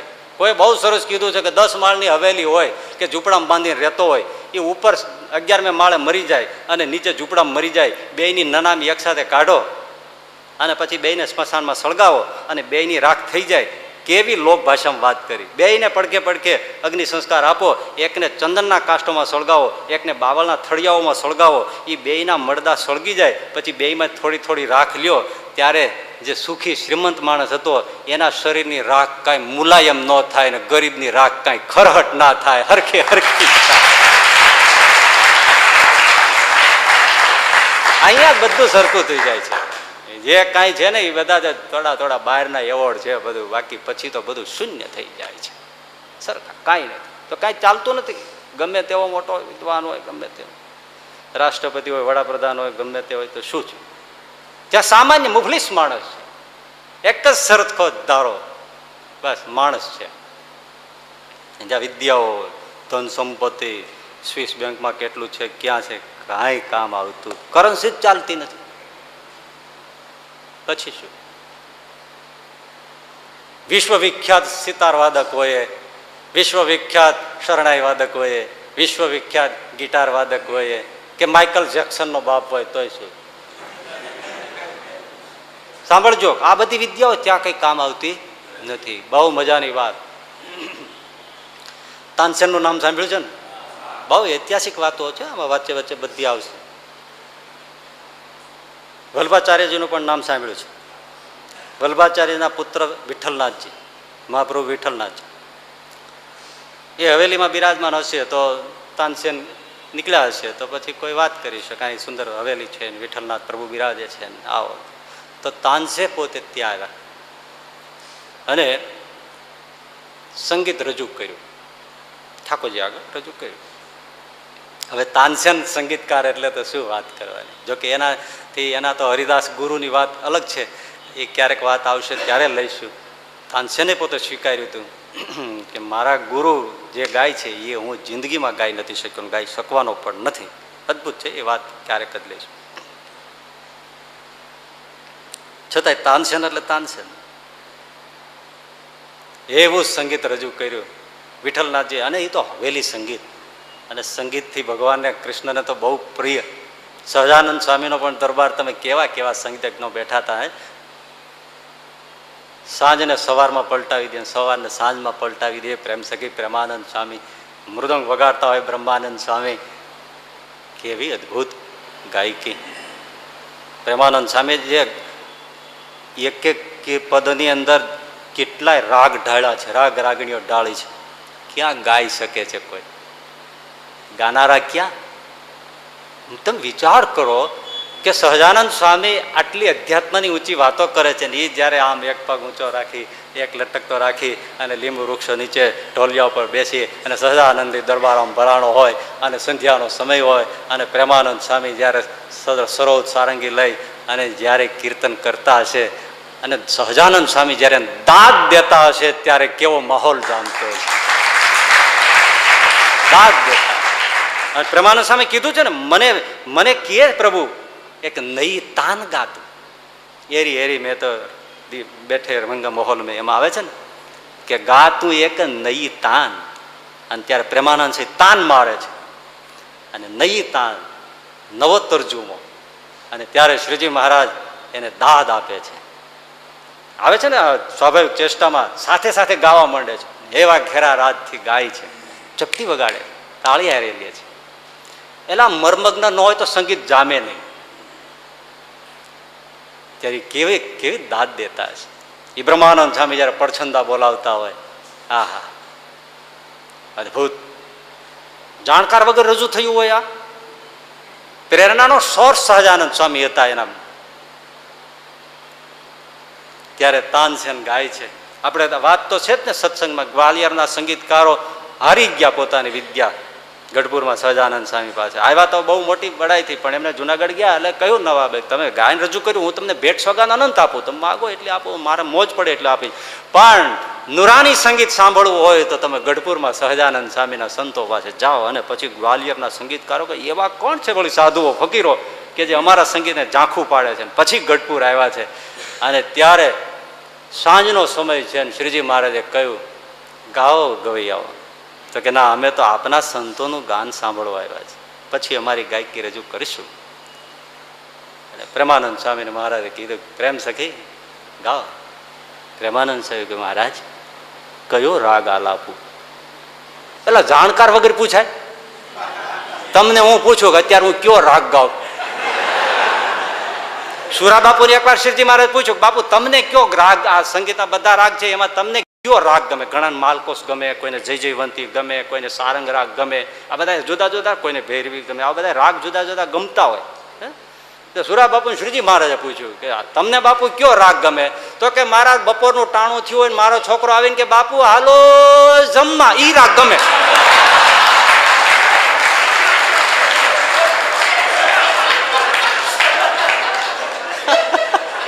એને સાચી વાત કરી. રામબે ઢાળે ઈ મારો નાથિયો કે બાપુ હાલો જમવા, ઈ મને ગમે. મહારાજ કે વાહ વાહ વાહ વાહ. એટલે શ્રીજી મહારાજે ને પ્રેમાનંદ સ્વામી કીધું કે પ્રભુ કયો રાગ હાલ આપું? શ્રીજી મહારાજ કે ભૈરવ રાગ ગાઓ. ગ્વાલિયરના સંગીતકારો આંચકો લઈ ગયા, કારણ ભૈરવ રાગ સવારે જ ગવાય. રાગના બધા 11 વાગે, 12 વાગે, 1 વાગે, 2 વાગે પર ને સમય બદલે એમ રાગ બદલાય. અને છેલ્લે ભૈરવી આવે. ભૈરવી આવે એટલે પછી સંગીતની મેજલસ પૂરી. કોઈ પણ ભૈરવીને એક તાન ઉપાડીને એક લીટી મારી દીધી પછી બીજું કોઈ સંગીત એની પાછળ રજૂ ના થાય. બસ આ છેલ્લે ભૈરવી આવે. ભૈરવી આવે એટલે સમાપન થઈ ગયું. ભૈરવ રાગ તો સવારે જ ગવાય. અને શ્રીજી મહારાજ ગુલાબનું પુષ્પ સૂંઘતા સૂંઘતા કહ્યું ભૈરવ રાગ ગાઓ. ગ્વાલિયરના સંગીતકારો એકબીજા સામે મીંડા જોવા, ક્યાંય ભરાઈ ગયા છે આપણે, જેને ખબર નથી કે કયા રાગ સમયે કયો રાગ ગવાય. અને એમાં મને એમ કહેવામાં આવ્યું છે કે તમે નુરાની સંગીત ત્યાં સાંભળવા જાઓ. પણ પ્રેમાનંદ સાહેબ ભૈરવ રાગ ઉપાડ્યો. જેમ આનો આલાપને તરજ ઉપડતા ઉપડતા સાંજનો સમય સવારમાં પલટે. પ્રભાત મહેસૂસ થઈ ગયું. પેલા જોવા બધા કુકડા બોલવા માંડ્યા. કુદરત ભૂલ ખાઈ ગઈ. આખું પરોઢનું વાતાવરણ છવાઈ ગયું. ત્યારે પેલા ગાયકો આંગળી નાખી ગયા મોઢામાં. ના, પ્રકૃતિ ઉપર કાબુ છે આ સાધુઓ પર. શ્રીજી મહારાજના ચરણમાં પડી ગયા. મહારાજ હવે અમારું સંગીત રજૂ જ નથી કરવું, રજૂ જ નથી કરવું. એ પ્રેમાનંદ સ્વામી હૈયામાં બોલે છે સહજાનંદ, રોમ રોમ ભર્યો છે. એક એક રૂવાડું છે ને એમાં સહજાનંદ સહજાનંદ સહજાનંદ બોલે છે. એમાંથી સંગીત નીકળે છે. કોઈ પણ સંગીત હોય એ સંગીતકાર તો ગાતો હોય, પણ એની જે મીઠો તાનપુરો હોય કે સાથે મીઠું વાયોલન હોય કે મીઠું હાર્મોનિયમ હોય તો રાગની મીઠાશ બદલી જાય ને. એમ ગીત તરજ એની હોય પણ સાથે સહજાનંદ સ્વામીનો જે ભક્તિનો અનુરાગ બળે છે ને એટલે રાગ બદલાય છે, મીઠાશ થઈ જાય છે.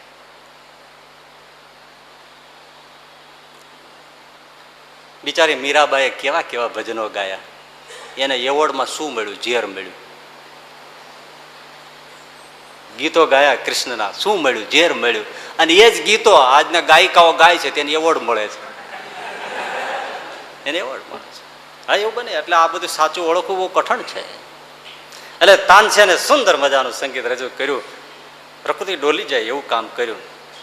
સંગીત પૂરું થયું પછી આ આપણો શાસ્ત્રીય નિયમ છે, કોઈને મફત ક્યારેય સંભળાય નહીં. અને આપણે એવી નિયમ છે કે મફત મળે ત્યાં સુધી બીજું લેવું નહીં. પણ આ પહેલો એવો નિયમ હતો અને હોવો જ જોઈએ. કોઈનું ક્યારે મફત સંભળાય નહીં. આ બધું નિયમો. અને આપણે તરત કોઈ સંગીતની પાર્ટી હોય કે કોઈ હોય તો કે ફ્રી એન્ટ્રી છે તો હા તો હાલો. એટલે વિઠ્ઠલનાથજી પ્રભુએ તરત ભેટ આપવી જોઈએ ને. અહીંયા આવ્યા છે તો એક થાળી 500 રૂપિયા નગદ ચાંદીના એ જમાને ચાલતા. સરસ મજાના રેશમી રૂમાલથી તાનસેનને ભેટ આપ્યા વિઠ્ઠલનાથજી. લ્યો અમારા તરફ. અરે રે પ્રભુ, ના ના સ્વીકાર. આપે જે કલા રજૂ કરી તો અમારે કંઈ અર્પણ કરવું જ છે. લો વાંધો નહીં લઈ. એટલે તાનસેને લીધું. પણ એમ વિચાર થઈ ગયો કે શું આપ્યું એમ. આમ જ્યાં ખોલ્યું ત્યાં તો રૂપિયાનો ઢગલો. પણ જીવ બીજી ક્ષણે ઝાંખો પડી ગયો. તાનસેન ગાયક અકબરના દરબારનો નવરત્નમાંનો રત્ન છે. એ પાછો જેટલો ગાયક હોય એટલો ટેલેન્ટેડ પણ હોય ને. આંચકો લઈ ગયો. કેમ? એ 500 રૂપિયા મૂક્યા હતા ને એની બરાબર વચ્ચે આવું બીખું કોડું મૂક્યું હતું. કોડી જે આપણે ગાય ભેંસને બકરીને શીંગડે બાંધે ને એવું બીખું, સારું નહીં, બીખું કોડું. એ કોડી વચ્ચે મૂકી, થાળ નીચે મૂકી દીધું. प्रभुजी बदतमीजी माफ करना, आपने भेंट दिया सो मैंने ले लिया, पर ये क्यों किया? ये मेरा अपमान नहीं है क्या? ये देने की क्या जरूरत थी? વિઠ્ઠલનાથજીએ કે અપમાન ન માનો, આ ઉપદેશ છે. શું તમારી ગાયકી છે ને એ 500 સોના મોરને એક ગણીને મેં આપી, તમે રજૂ કરી ને આજે, એટલે ભેટમાં આપી. અહીંયા તમે રજૂ કરી, એના ભેટમાં મેં 500 રૂપિયા આપ્યા. હા બરાબર છે. હા પણ બીજી વાર સાંભળો, અહીંયા ઠાકોરની આગળ તમે રજૂ કર્યા ને 500 રૂપિયા ભેટમાં આપ્યા. મારા ઠાકોરને તમે સંભળાવ્યું, પણ તમને તમારી ગાયકીનું જે છે ને પૂરી ગાયકી એનું ઇનામ આ કોડી છે. એટલે એની કિંમત એક કોડીની છે. એટલા માટે કે તમારી પાસે ગાયકી બે નમૂન છે, પણ એમાં ક્યાંય ભગવત ભક્તિ નથી, ઈશ્વર ભક્તિ નથી. તમે દિલ્હીશ્વરને રીઝાવો છો પણ જગદીશ્વરને રીઝાવતા નથી. એટલે તમારી તમામ ગાયકી કોડીની. દિલ્હીશ્વરને રીઝાવો છો બેશક, એમાં કોઈ વાંધો, દિલ્હીશ્વરને રીઝાવો છો, પણ તમારી ગાયકી જગદીશ્વર રીઝે એવી નથી, અને એના માટે તમે વિનિયોગ પણ કર્યો નથી. માટે તમારી આ તમામ ગાયકીની કિંમત આ ફૂટી કોડી છે. આ ચલણમાં ક્યાંય ત્યાં નહીં ચાલે. દિલ્હીના દરબારમાં ચાલશે, જગદીશના દરબારમાં નહીં ચાલે. ત્યાં કોડીની કિંમતની છે. તમે ભલે બે ગુમાન થઈને ફરતા હો. કેટલી સરસ વાત. કોઈ વિદ્યાઓ ત્યાં કામ નથી આવતી, મૃત્યુ એ કોઈ કામ નથી આવતી, ગમે એવા તાનસેન હોતોય છે. રામકૃષ્ણ પરમહંસ બેઠા હતા ને, એક એક પછી એક એક મીઠી મીઠી મધ જેવી વાત આમ આવતી જાય છે. હરવાણી તમે આમ આમ સાવધાન થઈને કાન ખુલ્લા રાખીને અમૃતના ઘૂંટડાની જેમ પીજો. રામકૃષ્ણ પરમહંસ બેઠા હતા ત્યાં એક યોગના અભ્યાસ વાળો આવ્યો. એક એક વિદ્યાઓ લઈશ ધીમે ધીમે, અને છેવટે જે હરિની વિદ્યા છે એ વિદ્યા છે સાચી. અને કઈ કઈને શંકરાચાર્યને બીજા આચાર્યોને શ્રીજી મહારાજને બધાને એ જ કહેવું છે.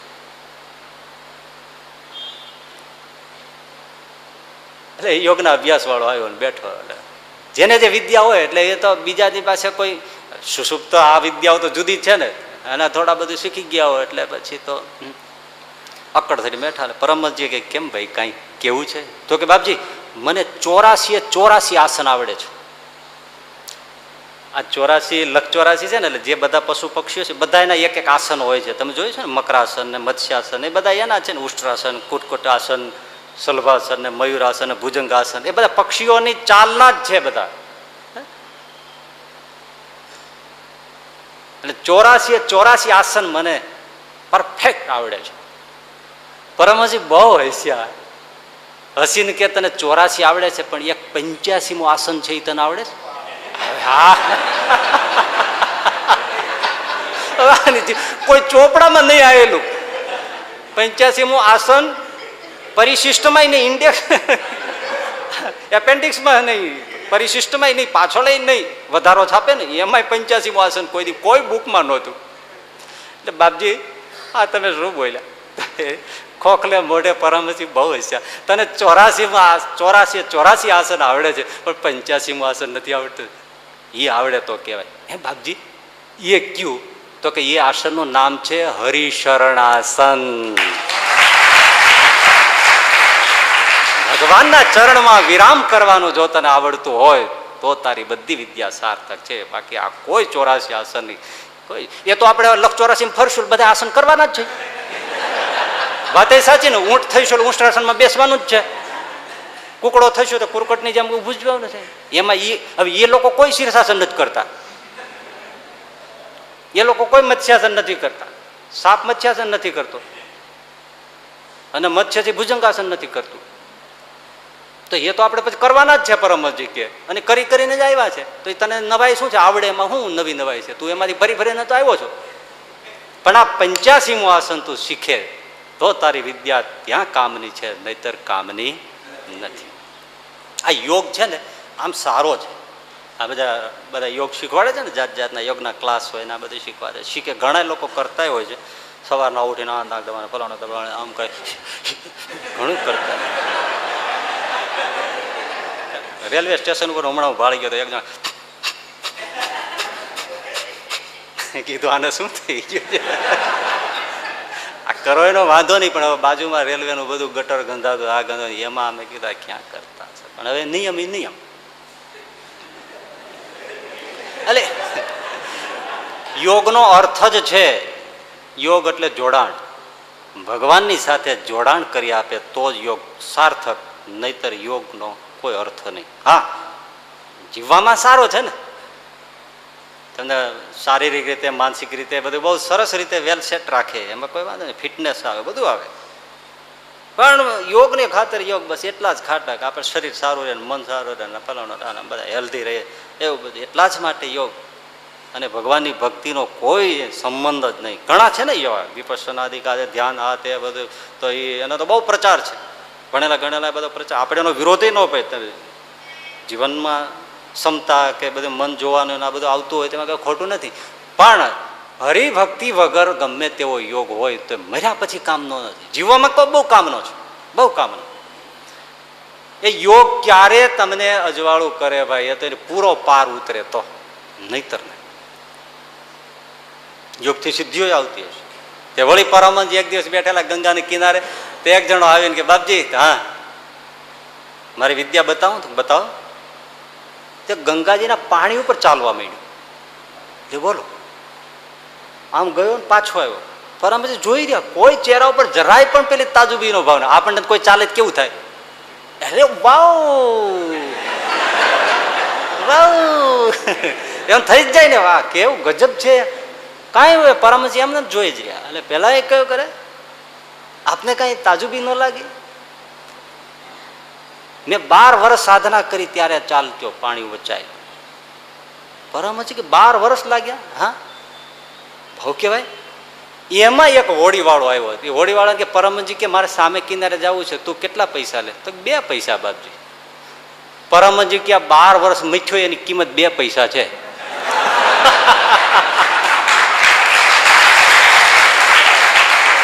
ફક્ત 2 પૈસા માટે તે જિંદગીના 12 વર્ષ કાઢ્યા. ભલા માણસ 2 પૈસામાં જવાય છે નવાય છે, એના માટે 12 વર્ષ નકામા વેડફ્યા. અને છતાંય તું કેટલો સ્ટ્રેસ રાખતો હશે, શ્વાસને રૂંધતો હશે ને ત્યારે ચલાતું છે. આમાં હોડીમાં બેસીને લહેર કરો, ડાળિયા ખાતા ખાતા જાવ ના આવો, અને મોજથી તમે કોઈ જયારે જરાય બોધર નહીં, અને તમે હરોભરો 2 પૈસા માટે તે 12 વર્ષ ખર્ચી નાખ્યા. અને પાણી ઉપર ચાલ્યો, એથી શું છે? ભવસાગર તરતા શીખ્યો છો? મૃત્યુ તરતા શીખ્યો છો? તરવાની તો એ વિદ્યા છે, એ જાણવાની જરૂર છે. બાકી આ વિદ્યા પાણી ઉપર હાથ તરી શકે છે, પણ ભવસાગર મોત વખતે તું એમાં ડૂબી જઈશ, ત્યાં કઈ નહીં ચાલે કામ. અને બહુ મજાની વાત, હવે તો કિંમતી વાત, સિકંદર જગ જીતવા નીકળ્યો, એના જીવનની કથા છે.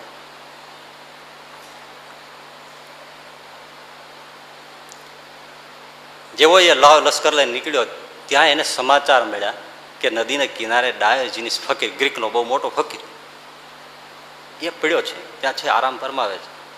તો સિકંદર તો આમ ગ્રીકની સંસ્કૃતિ ભારતથી થોડી મળતી જુલતી, એમાં આત્મા પરમાત્મા સંત સમાગમ આ તે બધું એવું બધું છે. મહાભારત જેવા મોટા મોટા ગ્રંથો પણ એમાં છે. એટલે એમને થયું સંત ફકીરની દર્શન કરતો જાઉં પછી નીકળું. એટલે સિકંદર આવ્યો, ડાયોજીનસ ફકીર, મસ્ત ફકીરો, પરમાત્મામાં રમનારો માણસ, એવો સાવ દિગંબર રહેતો, એક કપડું રાખતો નહીં, આવો મસ્ત ફકીર. પાણી પીવા માટે એક પાત્ર રાખતો. એમાં એક દિવસ એને નદીની કિનારે બેઠો હતો, પાણી પીધું અને બેઠો એક વૃક્ષ નીચે. ત્યાં એક કૂતરો આવ્યો અને કૂતરાએ નદીમાં પાણી પીધું. એ જોયું તો ડાયોજીનસે પાત્ર ફેંકી દીધું. કૂતરો એમને પાણી પીવે છે, મારે પાત્રની જરૂર શું છે? પાત્રે નાખી દીધું. ઠંડી લાગે, ગરમી લાગે ત્યારે વૃક્ષના પાંદડા ઢગલા પીડ્યા હોય એમાં છુપાઈને રાત કાઢી નાખે. આવો મસ્ત એની પાસે સિકંદર આવ્યો. હવે લાંબા પગ કરીને તમે છે ને પોઝિશન હોય છે, ફેલાવી સૂતો હતો. કોના બાપની હાડી બાપ? નદીને એવી સરસ મજાની સુવાળી રહેતી, અને સવારનો કૂણો કૂણો સૂરજનો તાપ, સનબાથ, મૃદુ સૂરજના કિરણો, એવો કોમળ રતુમડા કિરણો ફેલાવે. અને આ ડાયોજીનસ 2 પગ પૂરેપૂરા લાંબા ફેલાવેલા, હાથ ફેલાવેલા, અને નદીના મુલાયમ રેતીમાં મસ્ત થઈને પીડ્યો હતો. અમે સિકંદર આવ્યો તો એમ જ પીડ્યો રહ્યો, હલ્યો નહીં. અને આપણે તો કોઈ સેજ મિનિસ્ટર આવે કોઈ પણ આવે તો સરસ હરખા પ્રકાર થઈ જાય. ખાલી આને કાંઈ પહેર્યું નહોતું, એટલે આપણે ખાલી બરમૂડો પહેર્યો હોય તો જયારે હરખું કરીએ આ બધું કરીને પડ્યો જ રહ્યો. એમ સિકંદર કે મેં આપકો પ્રણામ કરતા. કોણ છો ભાઈ? મહાન સિકંદર, ગ્રીક સમ્રાટ સિકંદર. એમ તોય હેલ્યો નહીં. હવે ગ્રીકમાં છે આ, અને ગ્રીકનો રાજા સિકંદર છે, તો હેલ્યો જ એમનેમ જ પીડ્યો રહ્યો. સિકંદરને કેટલું અપમાન લાગ્યું છે વિચાર તો કરો તમે. પણ જાય ક્યાં ની આગળ? પ્રતિભા એવી કઈ બોલી જ શક્યો નહીં. એટલે પડ્યા પડ્યા એને કીધું ઠીક હે ઠીક હે ઠીક. कहाँ जाते हो? पड़ा पड़ा डायोजी ने से पूछू कहाँ जाते हो? बोले अनेक प्रदेशों जीतवा માટે જાઉં છું. લાવ લશ્કર સાથે લઈને નીકળ્યો છું. થયું અહીંયા આપ છો તો આપને પ્રણામ કરતો જાઓ એટલે અહીંયા આવ્યો છું. ઠીક ઠીક છે. પ્રદેશો જીતવા જાઉં છું. હા હા ઠીક છે. ક્યાં પ્રદેશો જીતશો? તો કે પહેલા હું તુર્કસ્તાન અને મિશ્ર જીતી લઈશ. હા સારું, જીતાઈ ગયા. પછી માની લે તુર્કસ્તાન ને મિશ્ર જીતી લીધા, પછી પછી હું ઈરાન અને અફઘાનિસ્તાન જીતીશ. સારું, ઈરાન અને અફઘાનિસ્તાન જીતી લીધા. પછી વોટ નેક્સ્ટ? પછી શું? પછી હું ભારતને જીતી લઈશ. સારું, ભારત જીતી લીધું. What next? પછી શું? પછી ભારતના આસપાસના પ્રદેશોને જીતી લઈશ. સારું, આસપાસના પ્રદેશ જીતી લીધા. પછી શું? પછી શું? પછી હું એશિયાના બધા પ્રદેશો જીતી પૂરો એશિયા ખંડ જીતી લઈશ. સારો એશિયા ખંડ જીતી લીધો ડાયોજિનસ કે. પછી શું? તો પછી હું આરામ કરી. એટલે પછી આરામ જ કરવાનો હોય તો અત્યારે કરીને આટલું કર્યા પછી જો તારે આરામ જ કરવાનો હોય તો હું શું કરું છું? હું કરું છું શું અહીંયા? એટલે આવડી મોટી રેતીની નદીને તટ પડ્યો છે, મારી જેમ પડખે સુઈ જા નાખો, સુઈ જા, લાંબો થઈ. આરામ જ કરવો હોય તો હું આરામ જ કરું છું, મારી જેમ સુઈ જા. અને એમાં જ મજા છે ડાયોજિનસ કે, મજા એમાં જ છે, સુઈ જા. સિકંદર બોલ્યો, બુદ્ધિશાળી તો હતો જ. સિકંદર બોલ્યો કે તમારી વાત મને સમજાય છે પણ હું અત્યારે પાછો વળી શકું એમ નથી. બસ આ તકલીફ છે આપણી બધાની, વાત સમજાય છે પણ પાછું વળાતું નથી.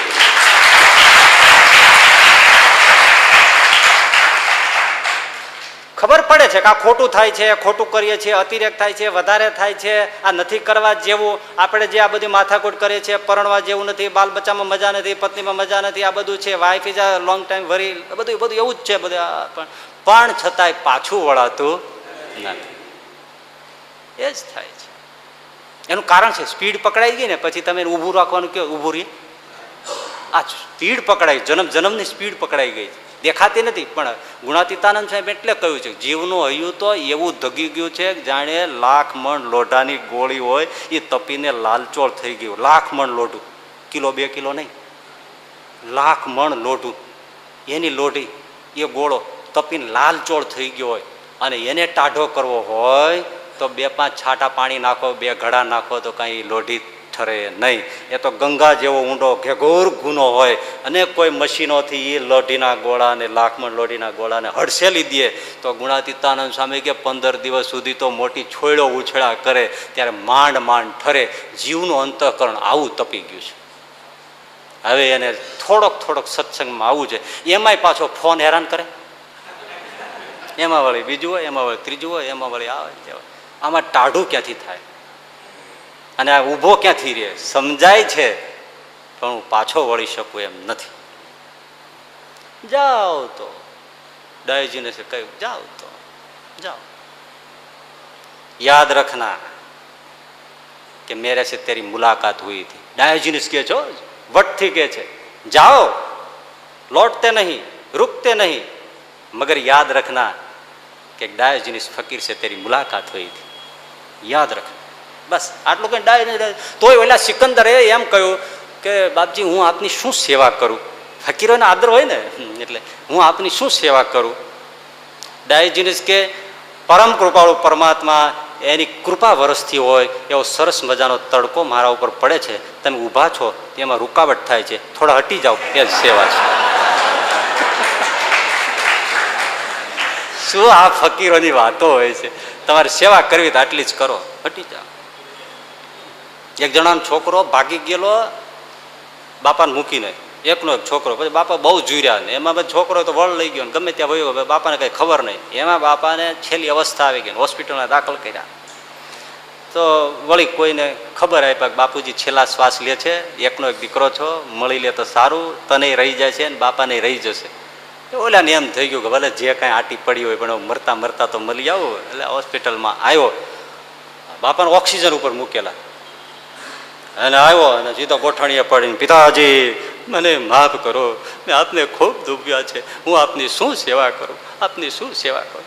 બાપુજી પીડ્યા પીડ્યા કે ઓક્સિજનની નળી ઉપરથી પગ લઈ લે.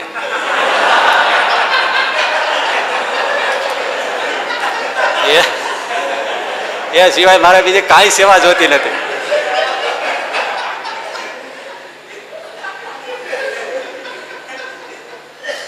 કંઈક બહુ આ ઉલટ બુલટ થઈ ગયું છે ને તે પછી આપણે પ્રધાન છે ને હોસ્પિટલમાં બધા પીડ્યા હોય ને, ઘવાયેલા ભૂકંપ કે કંઈ એવું થયું છે, પછી એમાં બધા જોવા ગયા, મુલાકાત કરવા ગયા હોય. તો એક દર્દી પાસે નવી દર્દી હતો ને, ચાઇનીઝ હતો. તો એની પાસે જઈને પ્રધાન ઉભા રહ્યા. હલો ચાચા ચીચી ચું ચું. ઓઈલો હેલો ચાચા ચીચી ચું ચું. આને કઈ ચાચા ચીચી ચું ચું કાંઈ સમજણ પડે નહીં અને 2 વાર બોલ્યો ને મરી ગયો. તો આને મિનિસ્ટરને એમ થઈ ગયું કે આને છેલ્લી ઈચ્છા વ્યક્ત કરી લાગે છે, તો મારે પૂરી કરવી જોઈએ. હું આ રાજ્યનો મંત્રી છું, આ ચાચા ચીચી ચું ચું શું છે એમ, એની ઈચ્છા આપણે પૂરી કરીએ. એટલે ભાઈ આ તો ચાઇનીઝ ભાષાવાળો પકડવો પડે.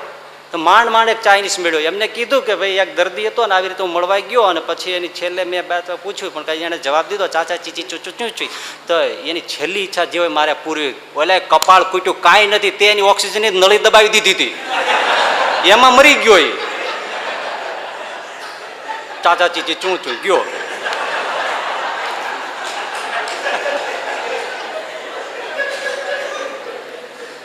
સિકંદર નીકળી ગયો છે. હવે મજાની વાત છે ભાઈ. પછી તો તમે જાણો છો એ કથામાં કઈ પડવું નથી. સિકંદર ગયો, પછી ભારતના યોગ્યો સાથે પણ મુલાકાત થઈ, યોગ્યોને પણ લઈ જવાની કોશિશ કરી, પણ યોગ્યોએ કીધું કે તું અમને ક્યાં લઈને જઈશ, તું જ પાછો ફરી નથી શકવાનો. ભારતના યોગ્યો ડાયોજિનિસથી આગળ વધે કે તું શું જીત જીત કરે છે, તું ઘરે પાછો પહોંચીશ તો ને, બીચ મેં ही मर जाएगा. યોગીએ કહી દીધું, ભારતના યોગી મર ही जाएगा बीच में. અને વચ્ચે જ મરી ગયો, બેબીલોનમાં જ પતી ગયો, પહોંચ્યો નહીં પાછો. અને એ ઇતિહાસમાં ઘણું ખોટું છે. અને ભાઈ સિકંદર ને પોરસના જે યુદ્ધની વાતો છે, હકીકતમાં આપણા પોરસે સિકંદરને શિકસ્ત આપી છે, હરાવ્યો છે. પણ ઇતિહાસ લખનારા બધા એ વખતના વિજેતાઓ ને એટલે બધું ફેરવી નાખ્યું છે. પોરસે એને મચક નથી, ત્યાંથી જ ગમ ખાઈને પાછો પીડ્યો છે. એમ ભારત છે, મેરા ભારત મહાન. ભારતના હકીકત અત્યારે જે ભારત છે એમાં તો સિકંદર આવી જ નથી શક્યો. એ આ પાકિસ્તાનનો જે પેશાવર એ બાજુ ભાગ છે ત્યાં જ સિકંદર આવ્યો હતો અને ત્યાંથી પાછો ફરી ગયો. ત્યાંથી જ પૌરુષો એને કાઢી મૂક્યો છે. પછી તો સિકંદરની આખરી ઘટના થઈ, વર્ષો ગયા, સિકંદરનું મોત થયું. હવે કથા જોજો. સિકંદર મરી ગયો, જાણો છો ને મરી ગયો એ? હા.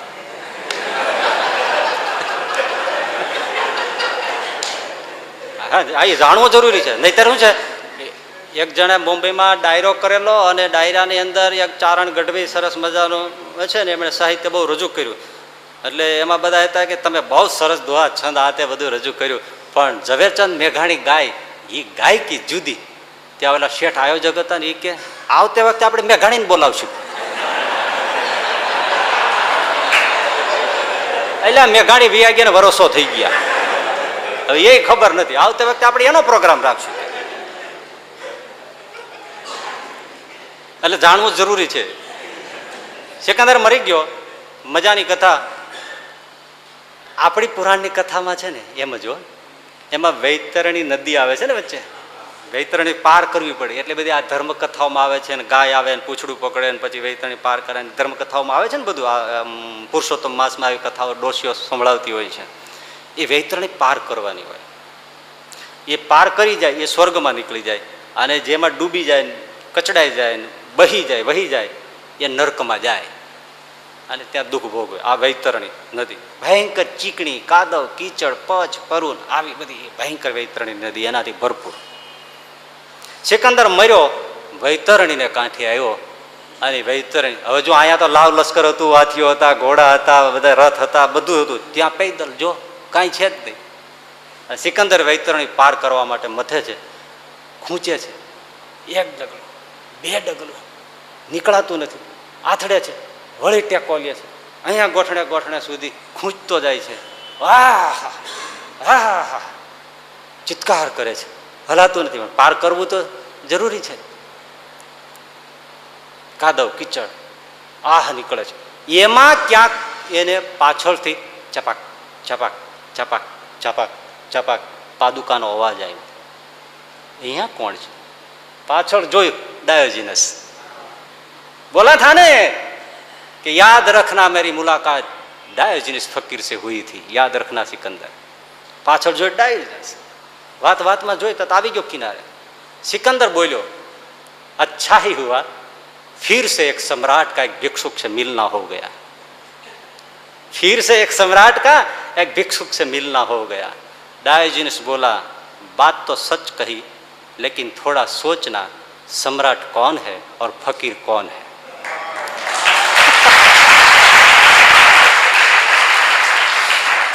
रुवाड़ा उभी कर दे विवाद से. सच तो है लेकिन थोड़ा सोचना.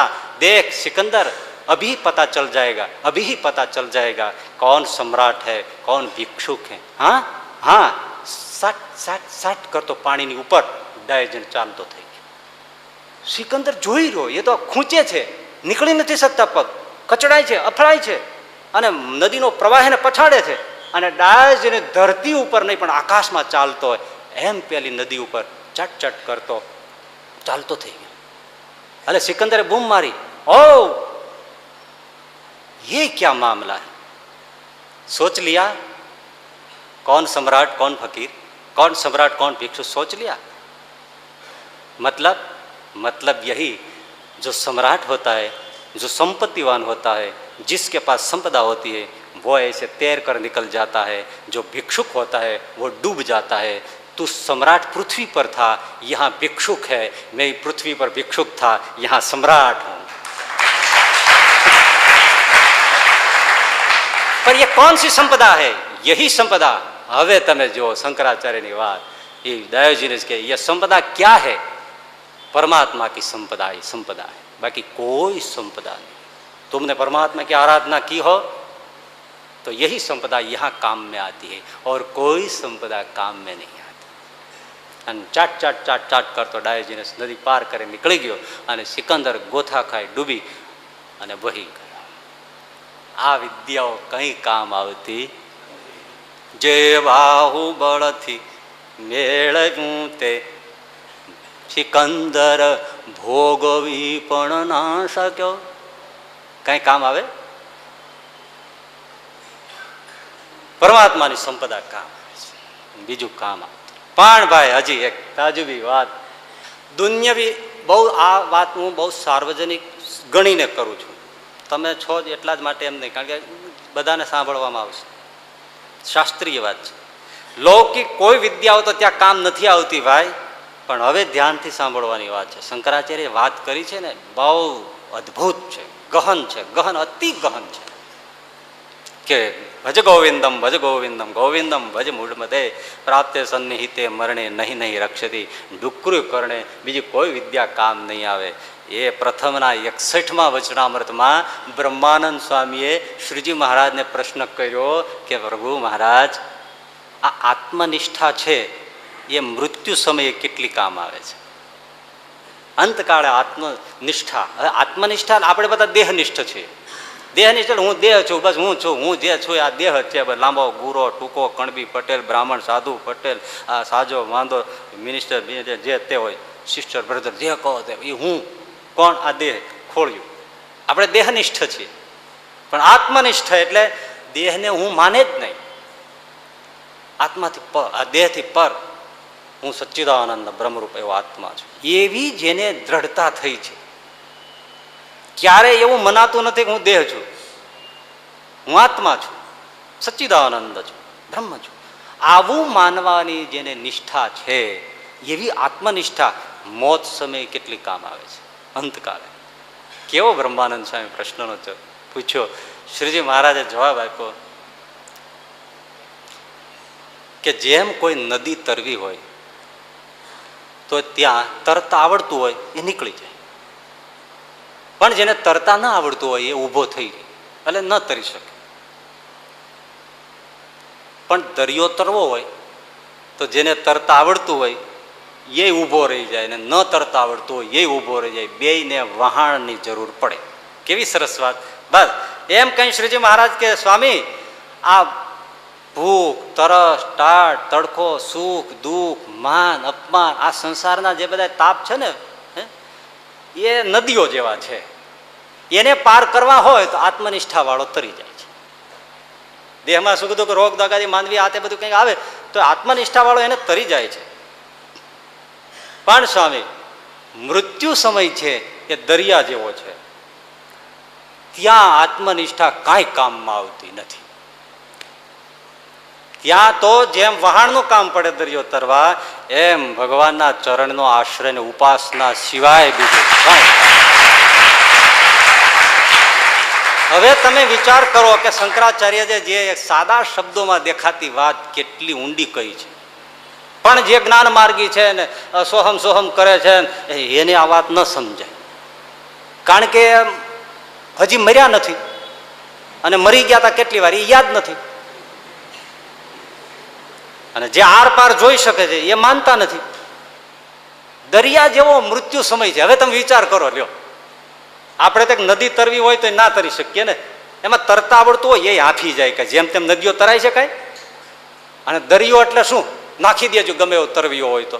હમણાં એક કેવો સરસ તરવીયો હતો, એ દરિયામાં ડૂબીને મરી ના ગયો, થાકી ગયો, થોડું ગયો એને મતું હું નીકળી જાય, પણ એમાં થાકી ગયો ને વયો ગયો. કેમ તરાય? અને દરિયો મોજા ઉછળતા હોય, પછડાતા હોય. મૃત્યુ સમય એવો છે, ત્યાં આત્મનિષ્ઠા કાંઈ કામ આવતી નથી. ત્યાં તો ભગવાનની ઉપાસના રૂપી વહાણનું જ કામ પડે છે, બાકી નથી. શું થાય છે ત્યાં? એક તો એવું છે, જેવું મોત આવે ને એટલે જેમ ઓલો મદારી હોય ને એની પાસે કરંડીઓ હોય ને એમાં એક બે સાપ પૂર્યા હોય, અને પછી જેમ આમ આમ આ વાંસળી વગાડે મોરલી અને કરંડિયાનું આમ ઢાંકણું ઉભાડે એવું તરત કરીને સાપ ઊભા થાય ને, એમ મોત આવે ને એની સાથે જ અનંત જન્મોના, એક જન્મોના નહીં, અનંત જન્મોના કર્મો છે ને એ બધા ફૂફાડા મારીને સામે આવે છે. અનંત જન્મોના. તમને જો જોતા આવડતું હોય અને કદાચ તમને એ કાંઈક સમજમાં આવ્યું હોય તો તમને તરત ખ્યાલ આવશે. આપણને ઘણીવાર 20-20 વર્ષ પહેલાં, 25-25, 40-40 વર્ષ પહેલાંની આપણને અચાનક કોઈ એક ચિત્ર કે વાત યાદ આવી જાય છે. આપણે કામ તો બીજું જ કરતા હોય. હમણાં થોડા વખત પહેલાં હું તો વાંચતો હતો, રસથી વાંચતો હતો, એમાં ડૂબેલો હતો, તોય મને 35 વર્ષ પહેલાં એક છોકરો જામફળ લઈને વેચવા નીકળ્યો, એ દેખાણો. એટલે હવે એનું શું કરું? મેં બહુ વિચાર કર્યો કે આ પુસ્તકને, આ વાતને ઓલા જામફળવાળાને લેવા દેવા શું છે. આખો જામફળવાળો દેખાણો, ટૂંકી ચડી દેખાણી, લાલ રંગની ફાટેલો શર્ટ દેખાણો, મોટો કરંટીયો દેખાણો, જામફળ દેખાણા, એમાં સુધારેલા લાલ જામફળ દેખાણ, બધું દેખાણું. મેં કીધું આ શું છે? બસ આ તો એક દેખાણું. મરવા ટાણે અનેક જન્મના. એટલે આત્મનિષ્ઠા દ્રઢ કરી હોય, અહમ બ્રહ્માસ્મી કરી કરીને બધું કર્યું હોય, પણ જ્યાં સુધી પૂરી સ્થિતિ ન થઈ હોય, સ્થૂળ દેહ તરી ગયા હોય, સૂક્ષ્મ ચાલો તરી ગયા હોય, પણ કાર્ય શરીર જે છે ને એમાં સંસ્કારો પડ્યા છે, એ આત્મનિષ્ઠાવાળો મરે ને એની સાથે જ આ બધા કારણ શરીરમાં પડેલા બધા સંસ્કારો, તમારે કોમ્પ્યુટરમાં વાયરસ આવે ને કેમ બધું ડખોળાઈ જાય, એમ આ પૂર્વનો બધો સંસ્કારનો એવો લોટ આવે ને એટલે બધું કોમ્પ્યુટર છે ને લોચે ચડી જાય. અને જેમ દરિયામાં પછી માણસ એકલો હોય અને મોજામાં ઉછળાય, એની બચવાની કે ક્યાં આશા, જ્યાં વહાણો ઊંધા પડી જતા હોય. એટલે ત્યાં કોઈ પાર થઈ શકતો નથી.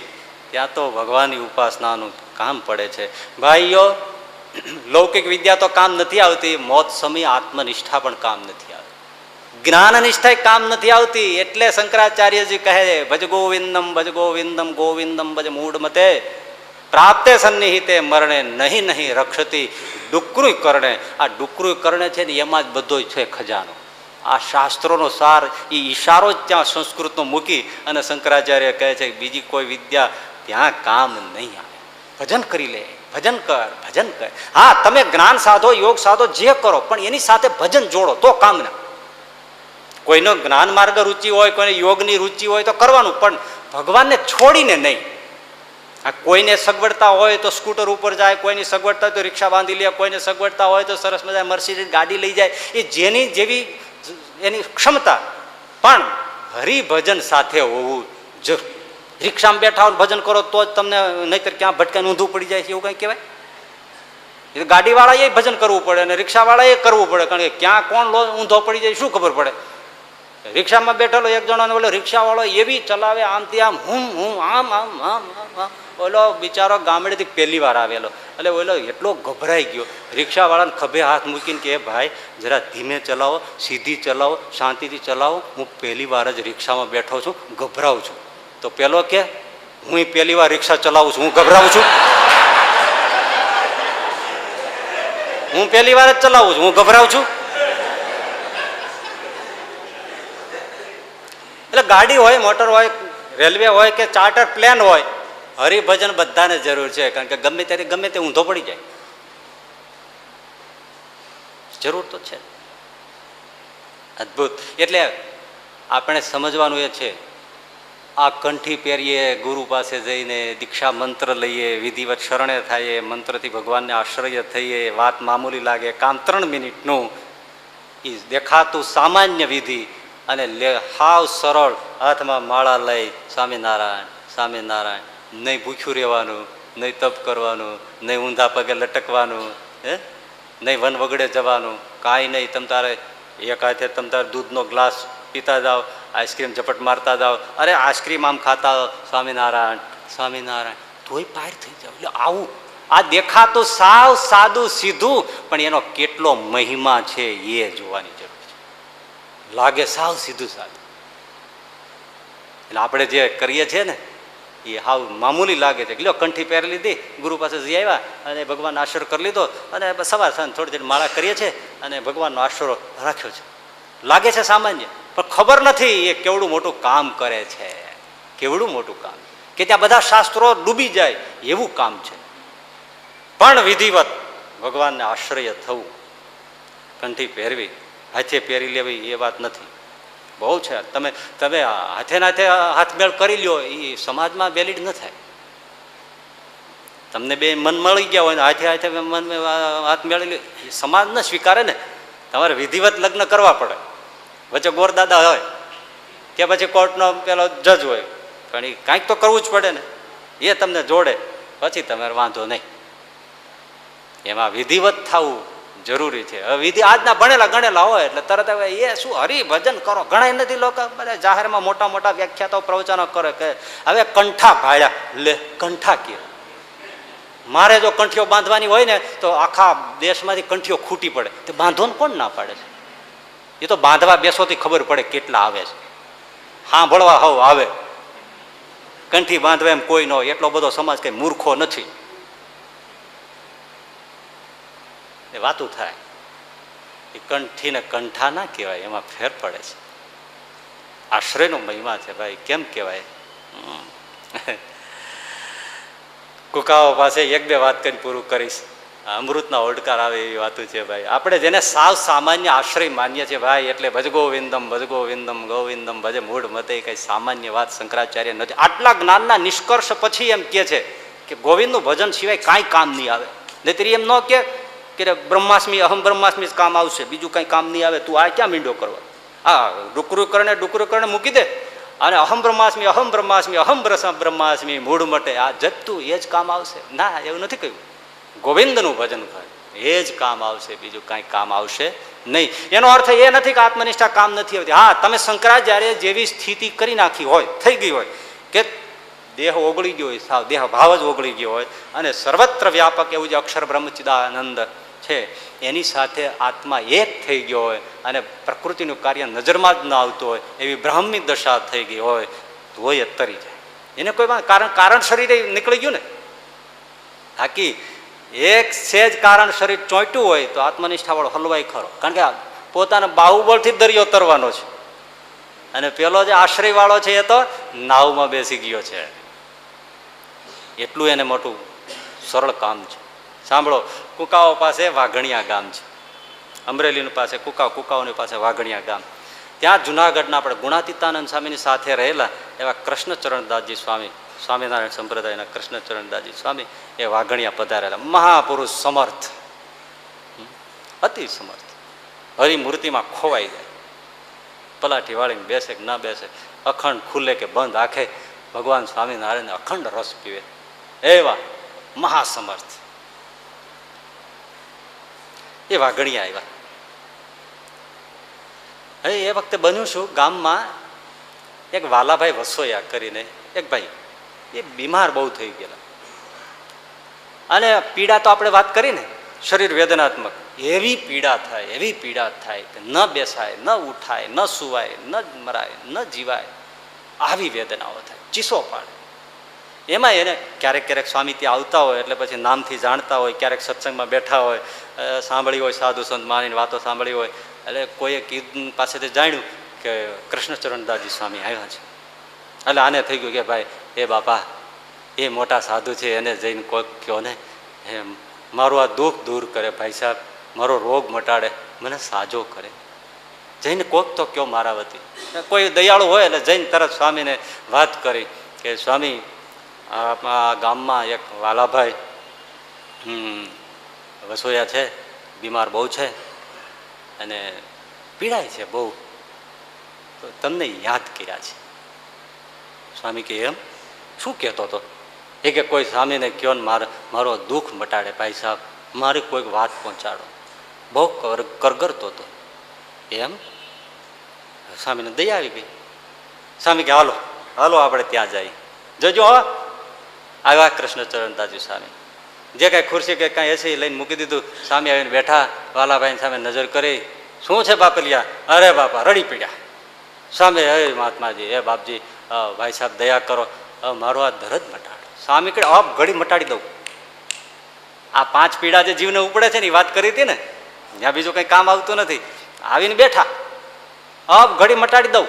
સ્વામી રૂવાડે દર્દ. ઓહો, પણ સ્વામી દયા, અબ ઘડી તમારે મટાડી દઉં. મટાડી દો બસ બસ બાપા, બસ તો બસ બાપા, બસ. પણ વાલાભાઈ મારી 2 શરત છે. હા તે બાપા તમે કયો એટલી શરત પાળું તો મને આ દર્દ મટાડો. સ્વામી કે પહેલી શરત, ભગવાન સ્વામિનારાયણને શરણે થાવ, હું તમને કંઠી પહેરાવું, આશ્રય કરો, એને શરણ સ્વીકારો, સત્સંગી થાવ. હા બાપા કે એમાં શું વાંધો, અત્યાર સુધી ન થયો, હાલો થાવ. જાય ક્યાં? હા બાપા હું સત્સંગી થાવ, તમે તમારે લ્યો તમારે જે તમારી વિધિ હોય કરો, હું સત્સંગી થાવ, મને કંઠી પહેરાવો, ભગવાનને આશ્રય લ્યો તમે. સ્વામી કે પણ બીજી શરત સાંભળો. અને સત્સંગી થયા પછી તરત દેહ મૂકીને ધામમાં જવા તૈયાર થાવ. હે સ્વામી ધામમાં જાવ એટલે બાજુવાળા હોય ને હરિભગત, ના મારે નથી મરવું, ના મારે નથી મરવું, મને હાજો કરો. સ્વામી કે તો પછી પીડાવો. ના બાપા એવું નથી, એ મારો દર્દ મટાડો. સ્વામી મારે છે ને મારા છોકરાને પરણાવવાનો બાકી છે. સ્વામી કે હોય ધડેના, તે તારા છોકરાને પરણાવ્યો, એ એના છોકરાને પરણાવશે. તું મૂકી દે ને મમતા, તૈયાર થા, અબ ઘડી હમણાં મોકલી દઉં, દર્દ માત્ર ગયા, ભગવાનને સુખે સુખ્યો થઈ જઈશ. એટલે આ કઈ વાત સામાન્ય છે? હાલો બાબા સ્વામી મને હાજો, મેં કીધું તો 2 શરત છે, નહીતર પીડા ભોગાયો. ના સ્વામી. એટલે હરિભક્તો કે એલા અમને કહેતા નથી કે હાલો તૈયાર થાવ, અમે આગળ લાંબા થઈને હુઈ જાય. આ દુનિયામાં સુખ શું છે? આ એક દુઃખ મટાડ તો બીજું આવે, તું કદાચ સાજો થઈ પછી છોકરા તને કાંઈ હેરાન ઓછા કરશે, શું થશે એ તને ખબર છે? શું કેવા દેશકાળ, આ હેરાન એક પીડા બીજું આવશે, એના કરતાં ધાવામાં સુખ. અને ભગવાન આવતા હોય ને આવા સાધુ હજુરમાં આમ ભગવાનને હારવાર તને મોકલી દેતા હોય એની પાસે, તો સુખીઓ થઈ જાય. આ તું શું મફતનો અહીંયા પીડ્યો છે એમ? સ્વામી તમે દયા કરો. સ્વામી કે દયા કરી લ્યો, તૈયાર થતા. હા મા બાપ લ્યો, એ છોકરાઓ સાંભળજો, આ સ્વામી તો મને મોકલવા તૈયાર થયા. એ ક્યાં ગયો? હા બાપા શું છે? એ હવે તું તારા છોકરાને પરણાવજે અને તમારે જેમ કરવું એમ કરજો. હવે હું તો દુઃખી બહુ થયો અને આ બાપા આવ્યા છે તો હવે મને મોકલે છે, હવે હું જાઉં, હવે તમે તમારું સંભાળજો. સામે હાલો લ્યો, મને મોકલી દો, કરો સત્સંગ. સ્વામી કે લાવો હાથ. લીધો એનો જમણો હાથ, હાથમાં આંજળી મૂકી, કાળમાયાનો મંત્ર, શરણ મંત્ર બોલ્યા, જળ નીચે મૂક્યું, ગળામાં કંઠી પહેરાવી, હાથમાં માળા આપી, વાલાભાઈના માથે હાથ ફેર્યો, બે આંખો બંધ કરી. સ્વામી કે હવે આંખ ઉઘાડતો નહીં, સ્વામિનારાયણ સ્વામિનારાયણ જપજે, હું મંદિરે નહીં પહોંચું, અહીં બેસું તો મને સૂતક લાગે, મારે નાવું પડે. મંદિરે નહીં પહોંચું ત્યાં મારો વાલો આવશે ને તમને લઈ જશે. એ સ્વામી જેવા બહાર નીકળ્યા, આંખો બંધ, સ્વામિનારાયણ સ્વામિનારાયણ સ્વામિનારાયણ કરે, 50 ડગલાક જેવું ગયા છે. ત્યાં છોકરો દોડતો હોય, સ્વામી મારા બાપા એમણે કીધું, એલા એલા એ ભગવાન સ્વામિનારાયણ આવ્યા છે, પાગ બાંધી છે, હાથમાં છડી છે, પાદુકા ઉપર ચડ્યા છે, શ્વેત વસ્ત્રો ધારણ કર્યા છે, હાથમાં ગુલાબનું પુષ્પ છે, હલો હું જાઉં છું, જય સ્વામિનારાયણ.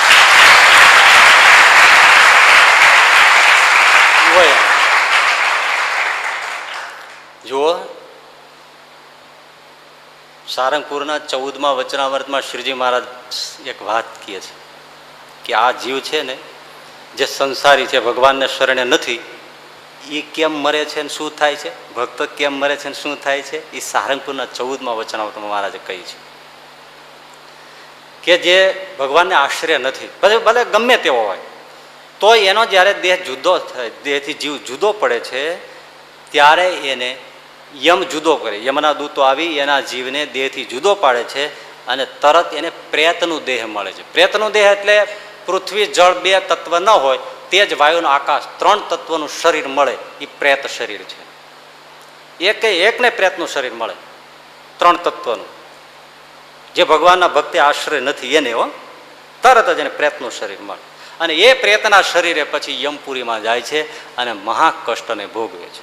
હવે બીજો તો જે ભગવાનને આશ્રય છે અને હરિનું ભજન કરે છે, એ જ્યારે દેહ મૂકે છે ત્યારે એને યમદૂત નથી આવતા, એને ભગવાનના સાધુ આવે છે. અને ત્યારે અંત સમયે જે દરેકને આધિ વ્યાધિ ઉપાધિ ઘરી વળતી હોય છે, ત્યારે શ્રીજી મહારાજ મધ્યના 63માં એમ કહે છે કે એ અંત સમયે અનેક કારણ શરીર રહ્યું હોય એટલે અનેક જાતની આધિ વ્યાધિ ઉપાધિ આ જીવને ઘેરી વળે છે, પણ એ જ સમયે ભગવાનના સંતના દર્શન થાય છે.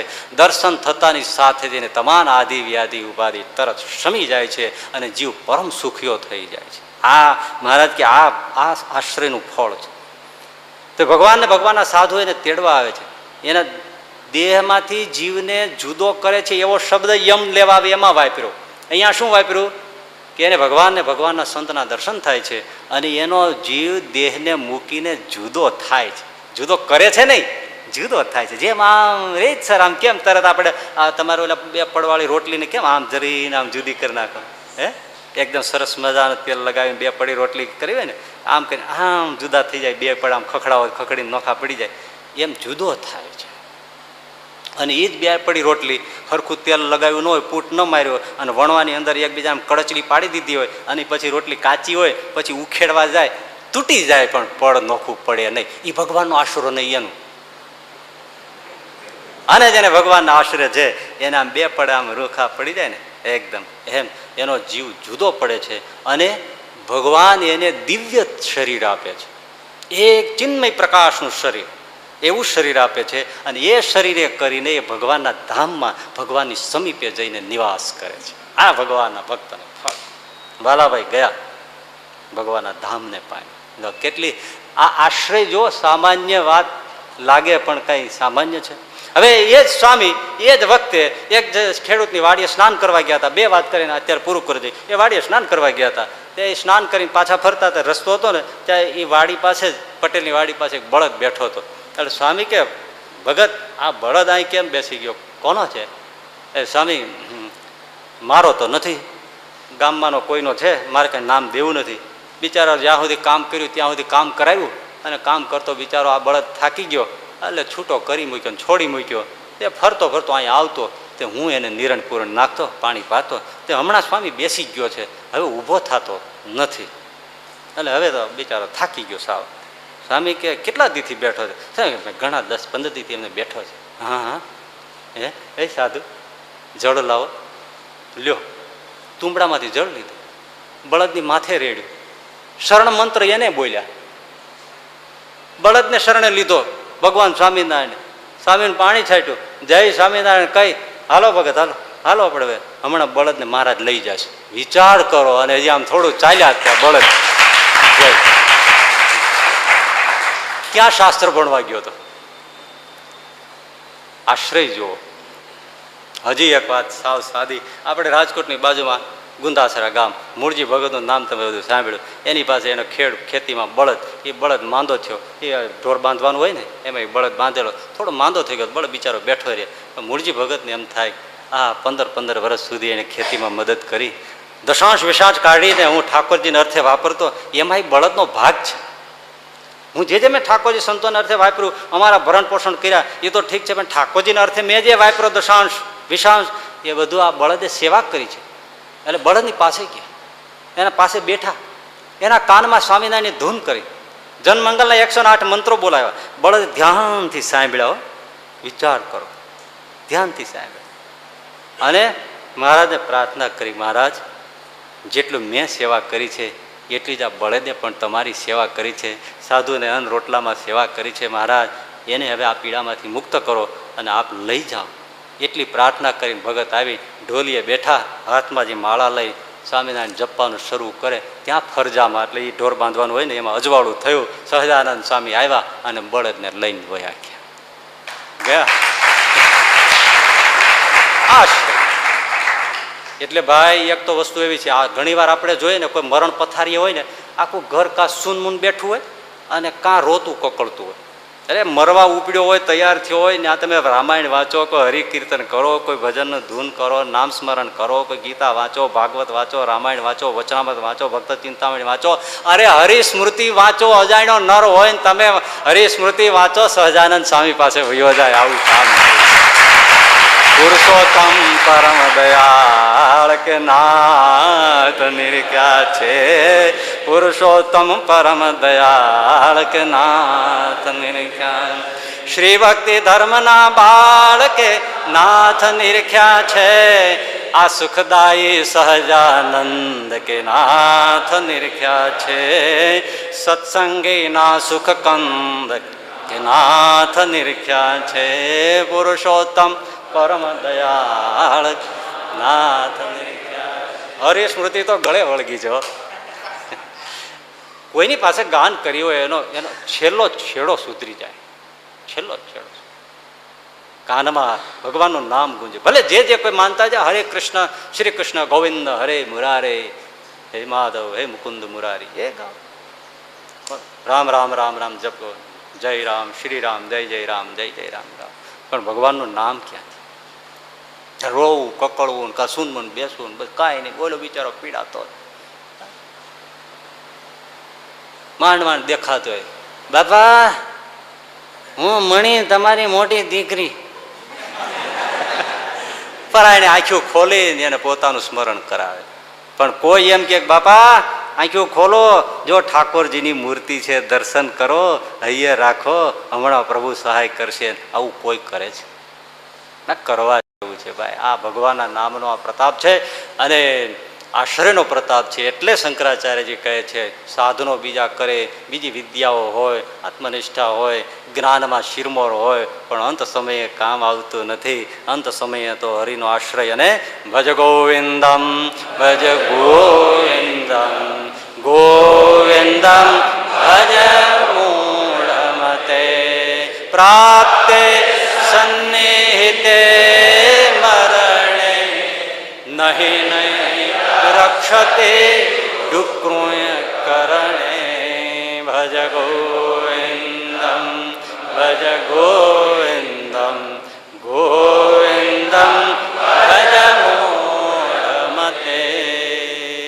સહજાનંદ સ્વામી મહારાજ.